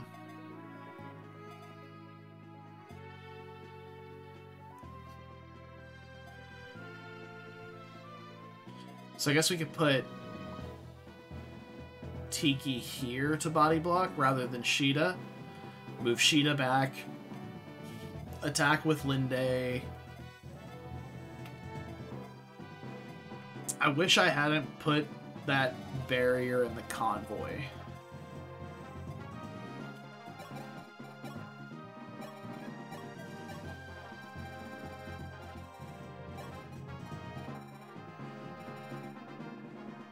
I didn't?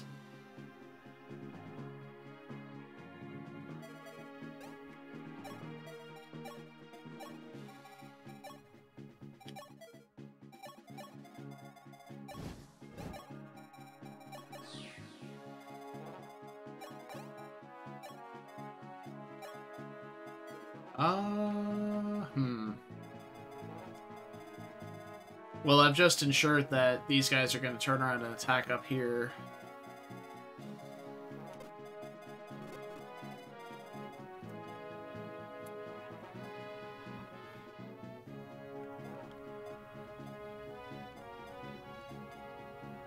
Oh, it's on Sheeta.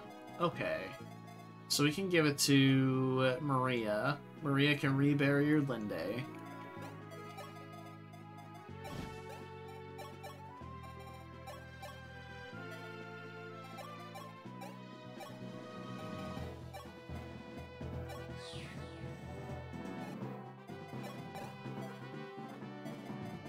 Tiki will have 21 res with Divine Stone, so she takes 14 from Gharnef down to 7. She'll take 2 damage from each of those. That's fine. If that happens, that happens. So she'll only be attackable by 1, I believe. So we just keep draining Gharnef down as far as we can. Every turn.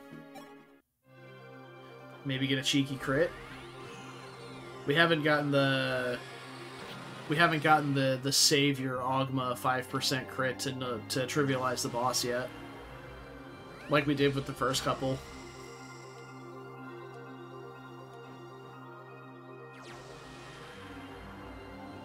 Also got to keep an eye on the durability.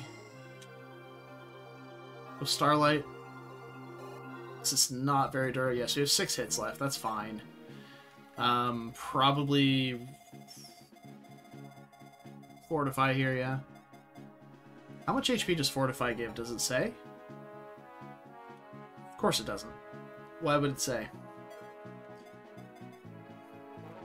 I mean, Linde was getting hit for... She's got 19 res. Was she hit for 9? As long as she gets more than 10, she's fine, so... We should be good. Though she could get attacked by a swarm as well. For 4. So 4 plus 9 plus 9, 22. So I'd have to give 15 HP. That's a little less guaranteed. In which case I can just move Wolf out of the way. Sheeta can get attacked if we want. Like, she'll survive 2 hits. Then we can Fortify next turn. I'm gonna trade for the Mend.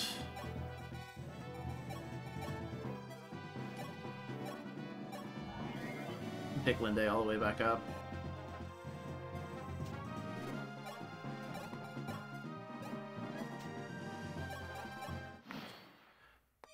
Okay. Yep, they go for Katria. That's fine. Because I'm likely to Fortify next turn. And she dodged anyway, which is fantastic. Speaking of Fortify and Physic. But he dies this phase. He dies this player phase because they can't heal him again. Oh, how annoying. How annoying was that?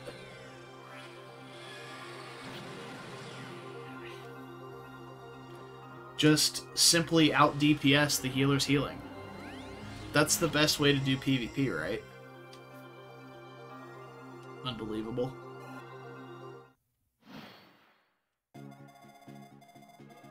We did it. We did the thing. I'm gonna heal first. Just in case there's some bullshit going on here.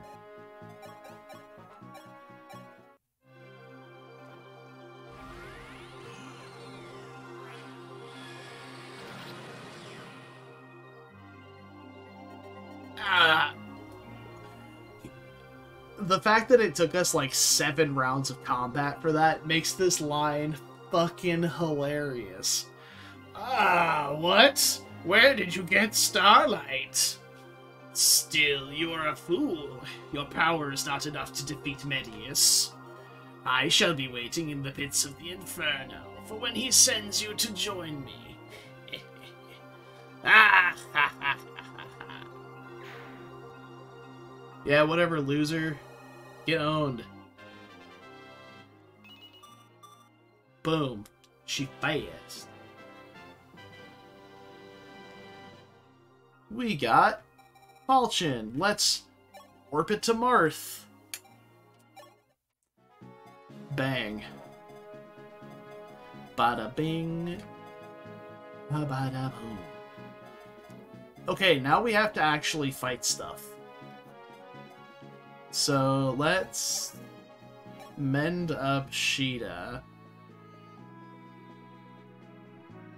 And probably bait in one of these heroes. How fast are these heroes? 21 AS? Child's play. Sheeta will get double because they're using a brave weapon, but it's really the, what What about Tiki? I don't remember how much defense the Divine Stone gives. Off we go to search it again. The 11 Divine Stone.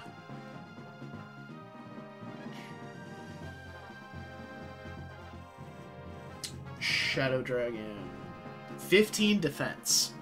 So bring her to 19.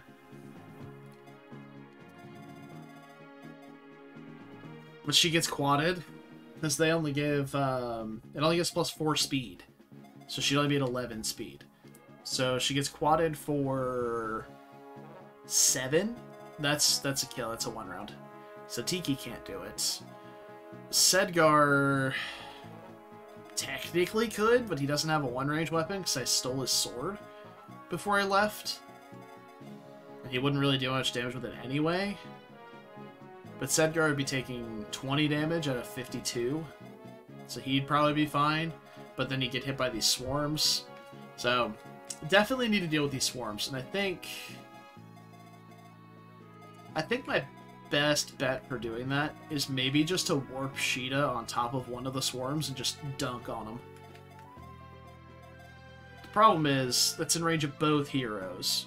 And that's 27 and 26 attack respectively. So that's... They do lose 4 damage from weapon triangle disadvantage though, now that I think about it. So Sheeta would have... She's 17 defense versus 22 attack. Actually, it's like 10 damage from this guy and 12 damage from this guy. So that's 22 damage there, plus 20 from a swarm. Okay, so she's at full health. She survives that.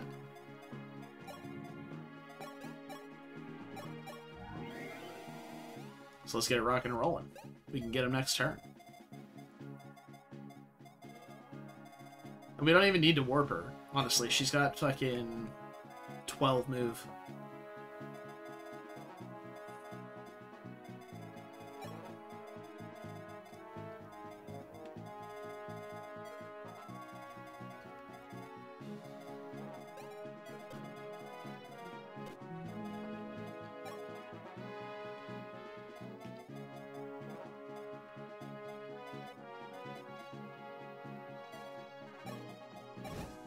We might have to warp her.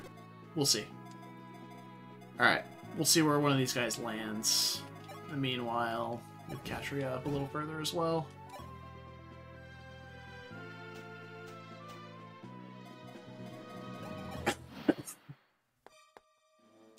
Yes. Considering this guy just served himself up to Sheeta on a silver platter, it is time for the queen to get to work.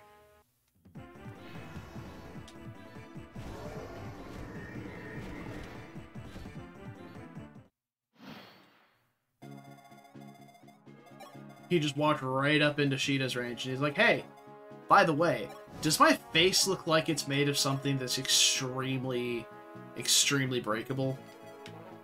I thought so too. And there we have it. It's a tale as old as time, y'all. Okay.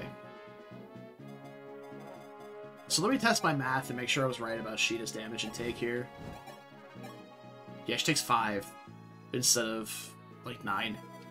So, absolutely A-okay. She does have to be topped off before she goes. We did calculate that.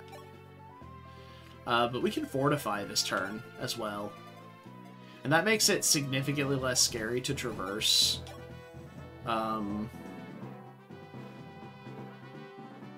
The walkway there. Exactly right, Cat. A tale as old as time. A song as old as rhyme. Sheeta commits war crimes. Beautiful. Just beautiful.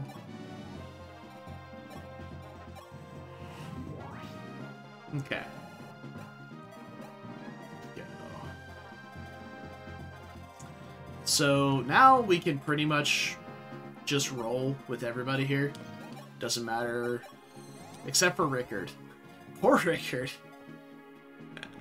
I mean, but he is base level still. So, I mean, that's to be expected, I suppose. But we do want to get moving Marth forward. We have to kill this Swarm Bishop next turn. Well, you thought about it, and it paid off. So, well done.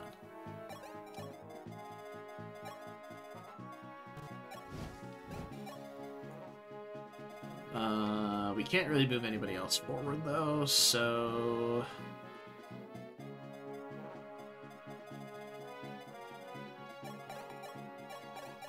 Get a little staff rank here. Love to see it. Wait. With Lena. No, that was Maria. Okay, we can still get staff rank with Maria.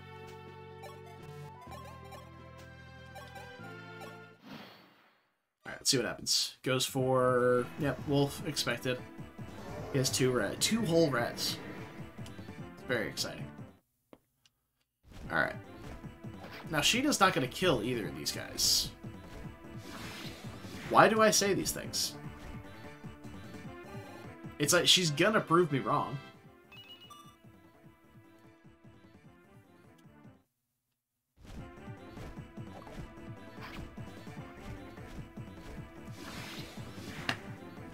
Look, I don't make the rules. I hardly even follow them.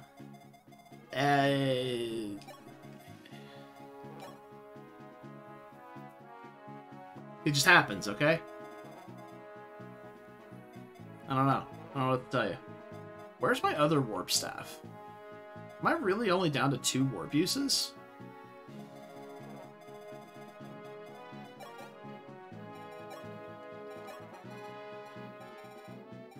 No, I have 4 warp uses. My warp staff is in the convoy. The best place for the warp staff.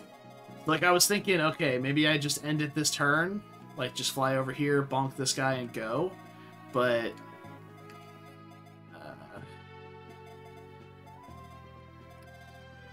I definitely do want this Fortify staff.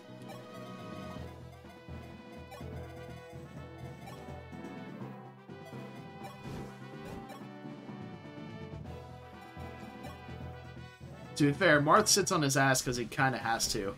I have fucked up. I forgot there's just a guy sitting on the throne right now that's going to attack Katria. She should be fine. I don't think she's going to die. But she's got 8 res versus 30 attack. Yeah, I mean, she's going to get blasted, but she'll be okay.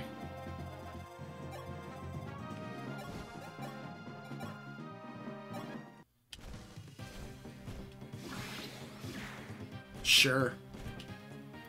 Just conserving uses of the javelin at this point. All right, now if we get major reinforcements here, fuck, I'm done. I'm leaving. I'm taking my ball and I'm going home.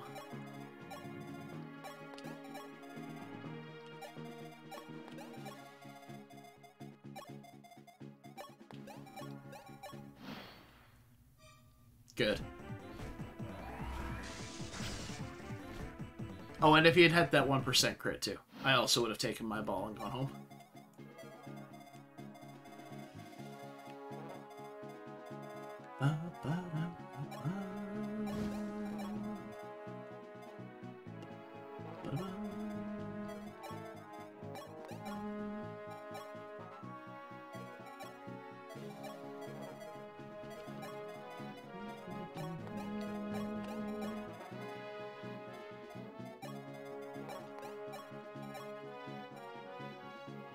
Okay, we can do a little bit, we'll do a little bit of something with Lena here. Get a little town rank. Tank a little pain, get a little staff rank on Linde afterward. And then we'll try and chip the boss down low enough that Tiki can get the kill. Try and kill with Tiki. And then we can warp Marth onto the throne next turn.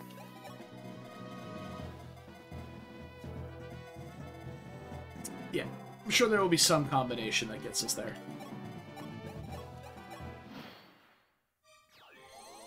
Well, that was supremely frustrating, but not as bad as I expected it to be. Honestly, and I say this with all honesty, The previous map that had just, like, the first map where it's just, like, everything's got a brave weapon, and here's, like, ambush spawns from the forts that are Draco Knights and Cavaliers with brave swords and stuff, and Paladins.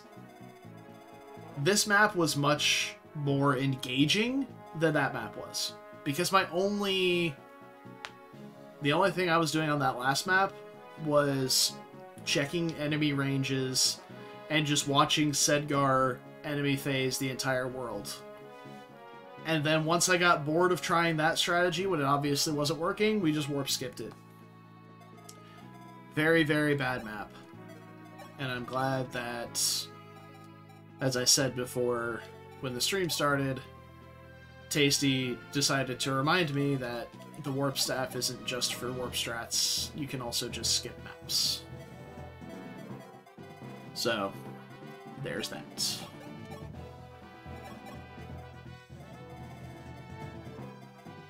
It was brought to my attention. Especially when you have multiple warp stabs. Beautiful. You love to see it. Okay, so... Rescue Step Awakening apps. Yeah, it's just not something I ever think about anymore. Alright, so we had 26 damage. We don't even have to do that much damage. We can get more tome rank for Lena, more staff rank for Linde, and then we can get the kill with Tiki.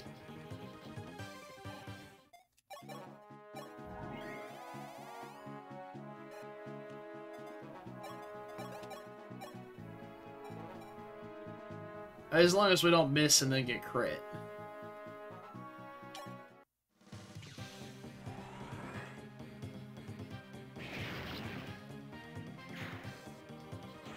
Hell yeah.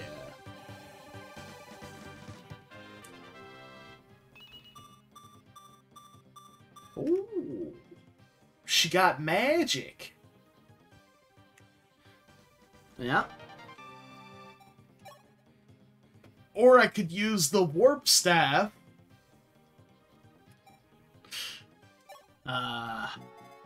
Good stuff.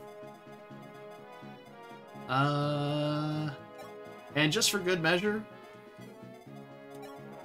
fuck that guy too.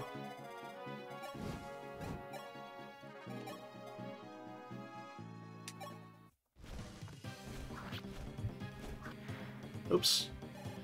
I clicked to come back into the window. I forgot I still had the Dragonstone bonuses up on my other screen and closed it. Okay, I'm gonna take one last sweep of the map, make sure I didn't miss anything. There's no chests randomly somewhere that I didn't see. So we got both of these. Which I already stowed in the convoy. The only thing left is fake Gharnef.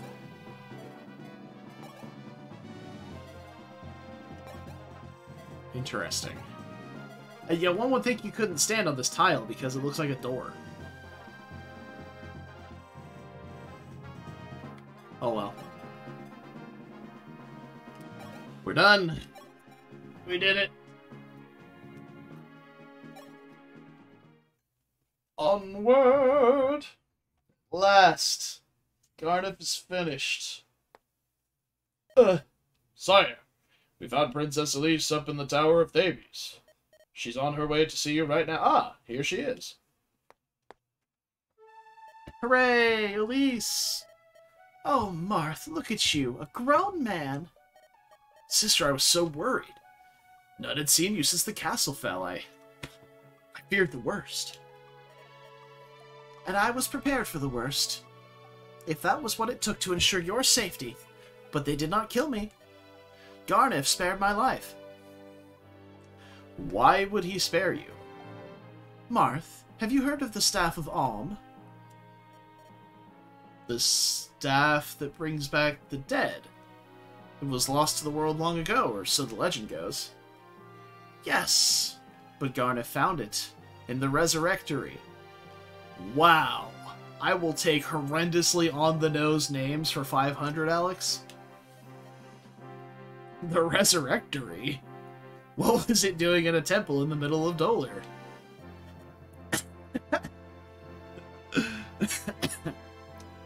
I could not say, but that was why Gharnef kept me alive. He wished me to wield it.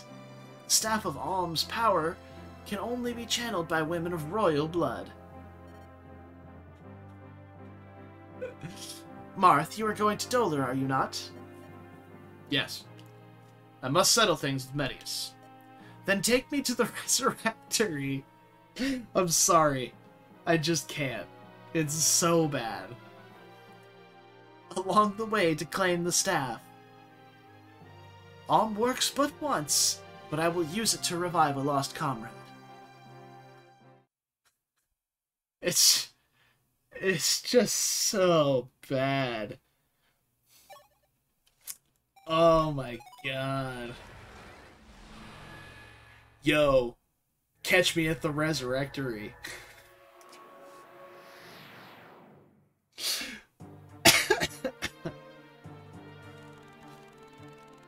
Jesus, man. Alright. Dolar, land of the Manichees. Before Medius, the Dragonkin had few dealings with the human realm. But when the Shadow Dragon came, everything changed when the Fire Nation attacked. He sunk all Arcanea into a cycle of war, in which heroes rose and heroes fell, always claiming his cause was just, and the humans' death deserved. But now, Medius' empire was crumbling. He was nearing the end of his reign. Even as Marth was nearing the end of his long quest.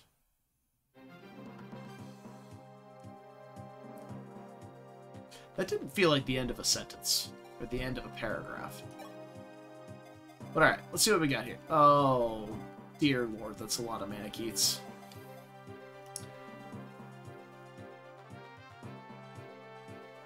What the fuck?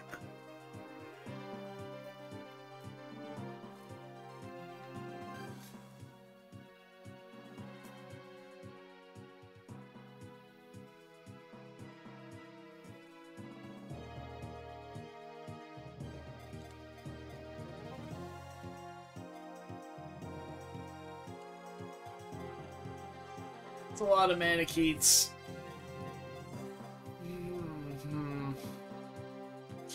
At least these ones have Mage Stones, which seem to be magically inclined, which is nice, but they're still extremely fast. So, like, I'm sure the Mage Stone gives a little bit of speed as well. That's gonna be a problem. Oh, what is the... Oh! Is this the Resurrectory?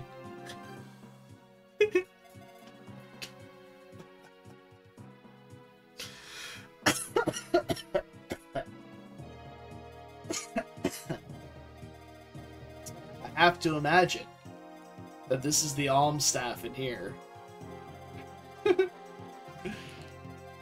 Oh, man. It's so good. I mean, the rest of this map doesn't look that spooky. There's not, like, a ton of overlapping enemy ranges. There's not, like... I don't see a bunch of siege tomes or anything like that. It's just... a bunch of stat checks, it looks like, on these, Manichees. And for some fucking reason, they just keep putting this stupid Fortify staff. God.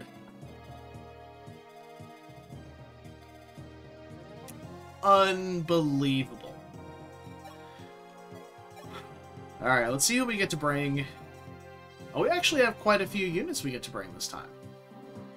Which is nice. We don't need to bring Rickard anymore. But we are minus... we are minus Beck now. So I guess we'd probably be bringing Zane? Or So you're telling me she has A stabs and joins at level 10? That's pretty good. We'll probably bring Zane. We can copy basically anybody, but I would say...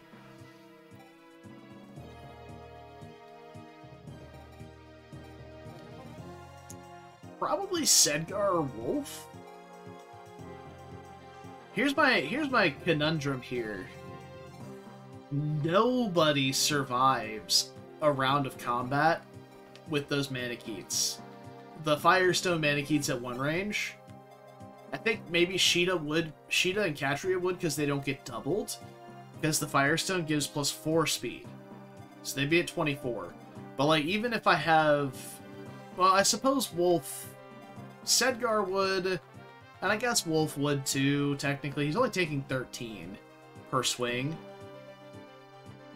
So, I suppose we can put both Wolf and Sedgar into General for this map, and go from there.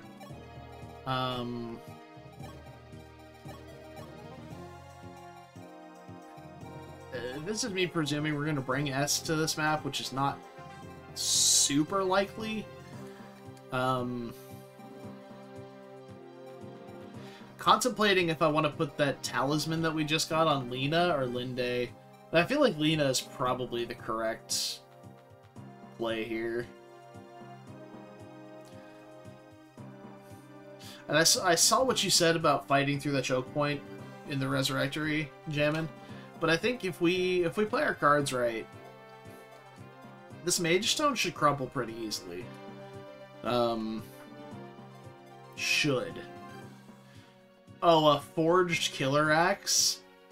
Take every bit of that and go fuck yourself with it, game. That's just rude. Ugh. Can't believe you've done this.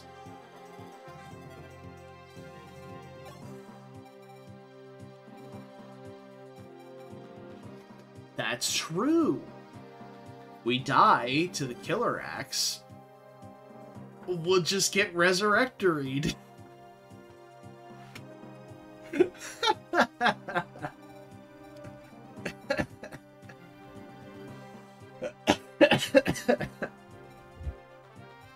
Oh, man. Fucking hell. That is just... like, it's too good. Hackforged? I don't think... Hackforged as in, like, the stats are higher than they're allowed to be, technically.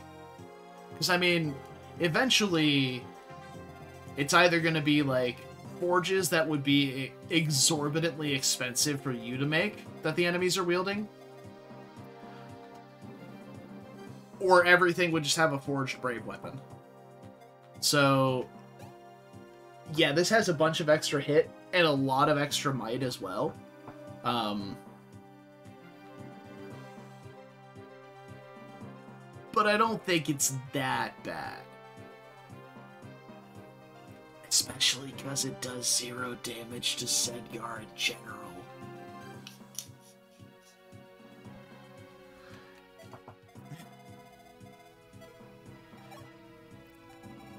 So, yeah, I do need to reclass Sedgar to General and get him equipment.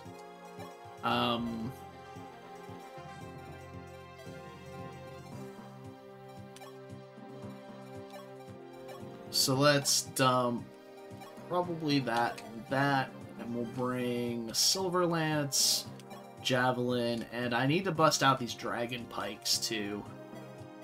I only have 2, which Sedgar and Wolf are probably the 2 people I want to have them, but I guess we put one on Sheeta as well.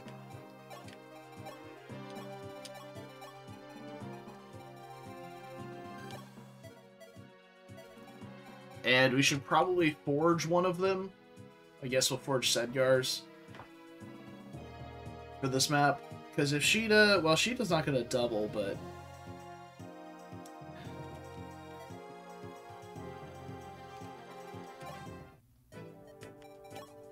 We'll see.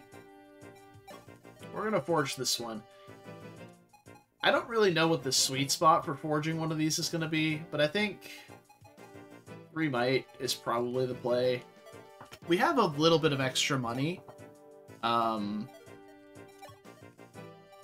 we have that small bullion that we picked up last map. I think it's in the convoy. I also have about 1 million random weapons I could sell. Mostly swords. Yeah, we do have the small bullion. We're not really using all these master seals now, so we could maybe even sell 1 or 2 of those. Funny, we were scrambling for promo items at the beginning of the game, and now it's just like, I think we're good now. And obviously, we've gotten to that point in the game. Maybe even do 4 might on it. Get real spicy with it.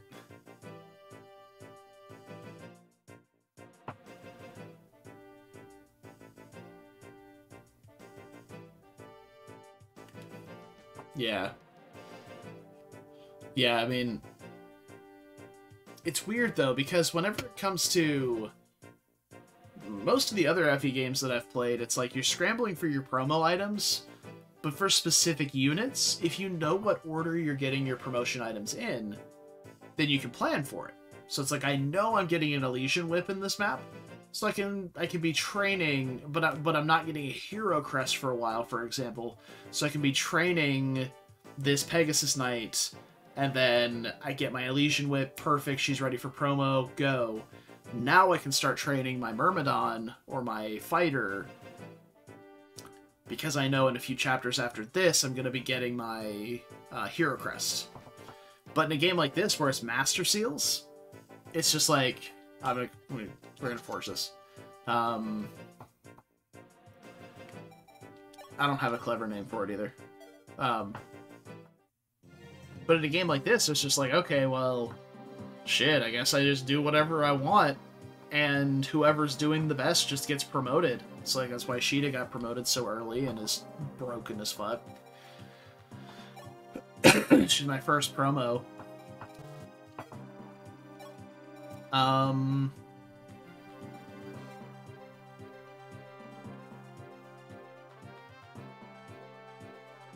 Yeah.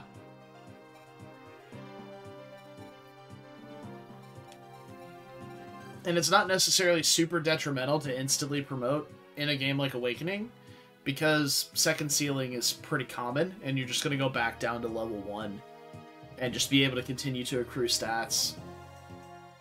So it's one of the better games to be able to just promote early and start getting access to higher level skills and things like that. It's something I didn't fully grasp when I first played Awakening, but that I understand quite well now. We can probably reclass Linde to Sage again. For the extra magic. She doesn't really need the res for this map anymore.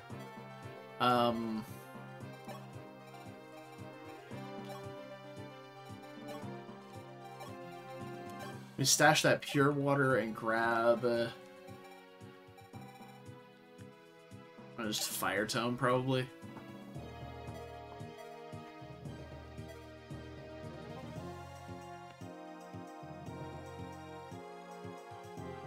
That's fair. Yeah, keeping an eye on the internal level. Yeah. I can see that. But even if it's just like you said for Gregor being such a great insta-promote target, he can just get soul pretty early and then pass that down to his kid. And that's not the worst idea. Because soul's a pretty busted skill. As you saw in the entirety of my Lunatic Fates runs. All my pairings managing to get soul somehow. Soul on Xander, soul on Camilla, soul on Corrin, soul on everybody. Like, we need to get an inventory on Zane. Who's a good person for Zane to copy that's gonna have effective damage? and that there's extra effective damage weapons laying around, because Zane has his own unique inventory. So we only have one Worm Slayer. Oh, we gotta get Martha Falchion. What am I doing?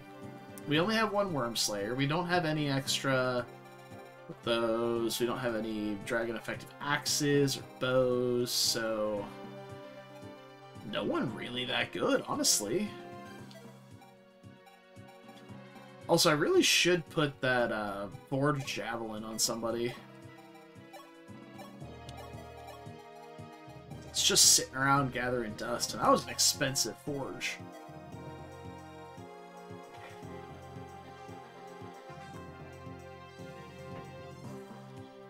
Yeah.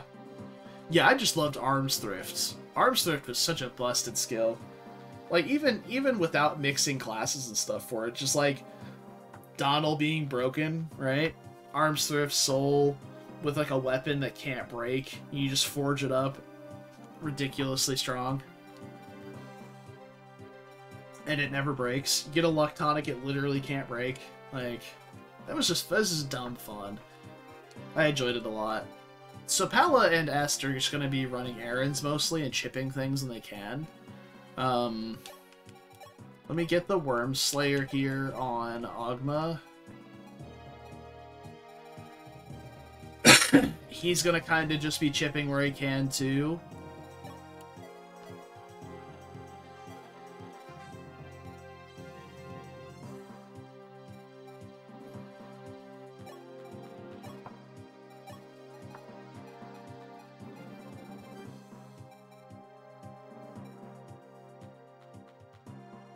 Grab this Fortify in the hopes that she can use it at some point during this map. And maybe like a Thunder to possibly chip a little bit of damage with. I like keeping an offensive option on all of my units just in case. And I'll grab the other Warp Staff out of here with Lena. Okay. Look, we don't talk about Yarn here, alright? We are not Yarn stands in here.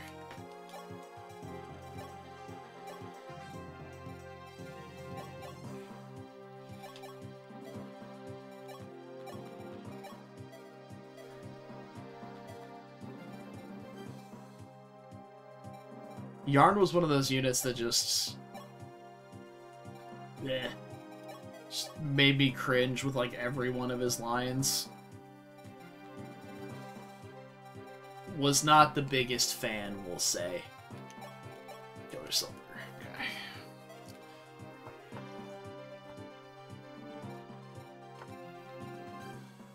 Yeah, I mean, you're talking in context of Lunatic Plus, which I've literally never played. Lunatic was bad enough for me. So I am happy to let that sit just the way it is. I'm gonna put this talisman on Lena.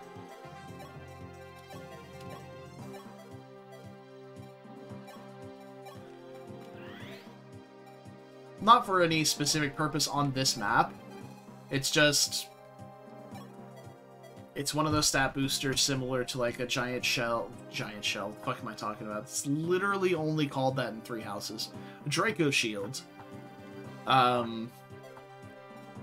Where stacking strength on strength is a good thing.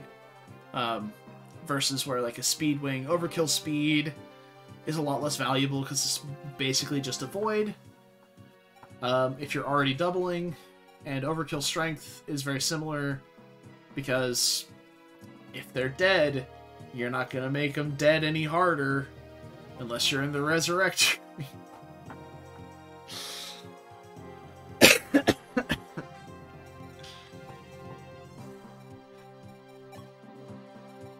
It's so bad.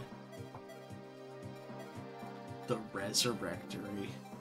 We're just looping right back around to that. So if we don't have anybody particularly spicy to copy with Zane, we could just bring, like, Jagan. He can poke things. Bring Samson. He could also poke things. We could bring Wendell, or... actually, you know, we're just gonna bring Elise. Just more staff use. Why not?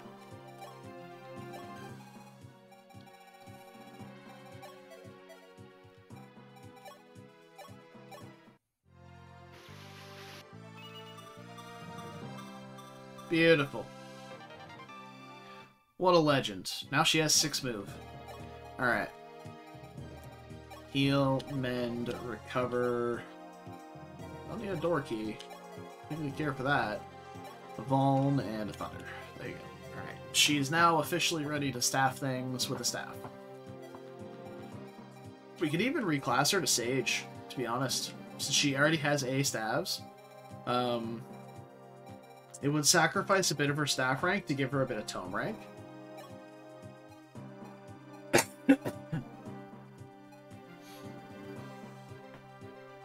It's like D tomes.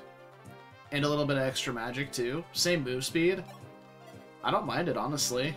Same thing for, even for Lena at this point. Though it does make it to where she can't use... Well, she still has A stabs. So Lena would gain attack speed with heavier tomes and have a bit more magic. I'm down.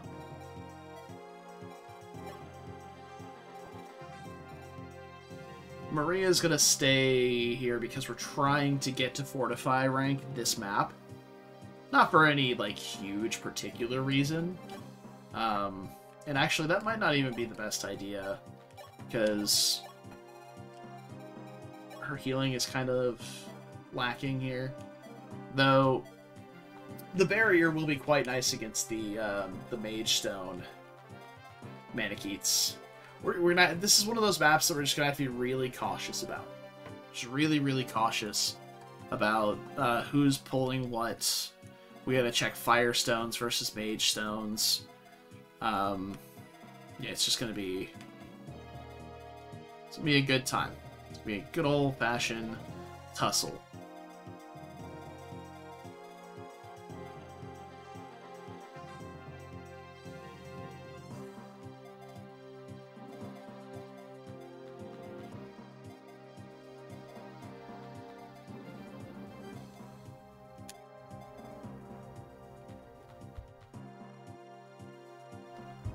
I'm plotting.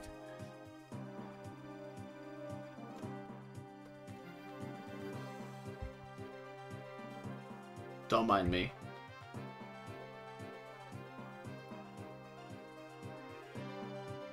Ten res.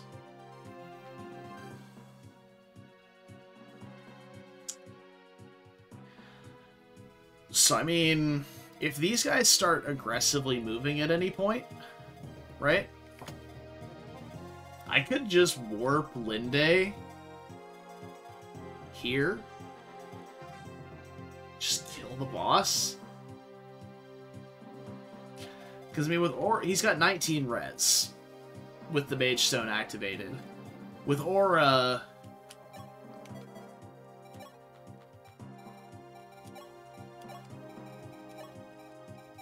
Just 38 attack. That's 19 damage a turn. She won't double because he's got 20 speed. And he's going to recover 20% of his HP.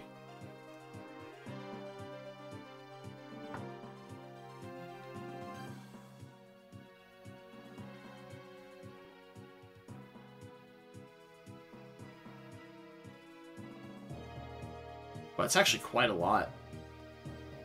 13 HP? Did I do math right? That is not the divided by button. Yeah, 14 HP is 13.5. So you would give me at 14 HP a turn? That seems a little less viable without a crit. But it was a cute meme while it lasted. Alright. Unfortunately, it is almost 11 o'clock. I have work tomorrow. So we're going to have to call it for today. But I appreciate everybody coming to hang out today. Had fun. I'm going to frame my eyeballs. I love that. I never wear my glasses on stream. So it's interesting to see how it reflects my screen. Yeah, thanks everybody for hanging out. I hope you guys had fun. I will be back. We'll be back here tomorrow for the Resurrectory.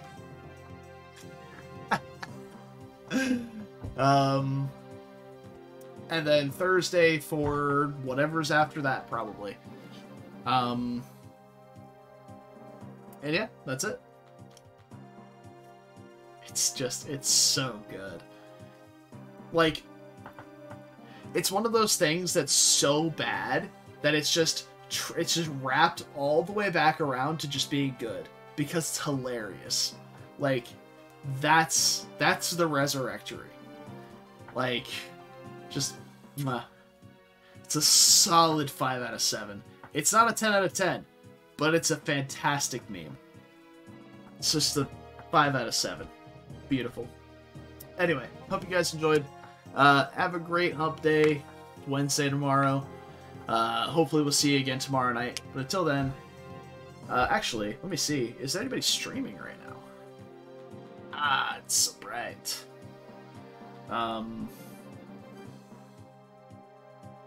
Tasty is streaming Sonic Adventure. Let's go hang out with Tasty. Let's see. Here we go. Alright. Get ready, everybody. We're going in hot. So we're gonna go say hey to Tasty. So until tomorrow, hope you guys enjoyed. Take care of yourselves. Stay beautiful.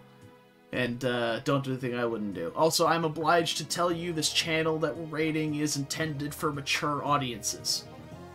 You've been warned. Alright, hopefully I'll see you guys tomorrow. Until then, bye-bye.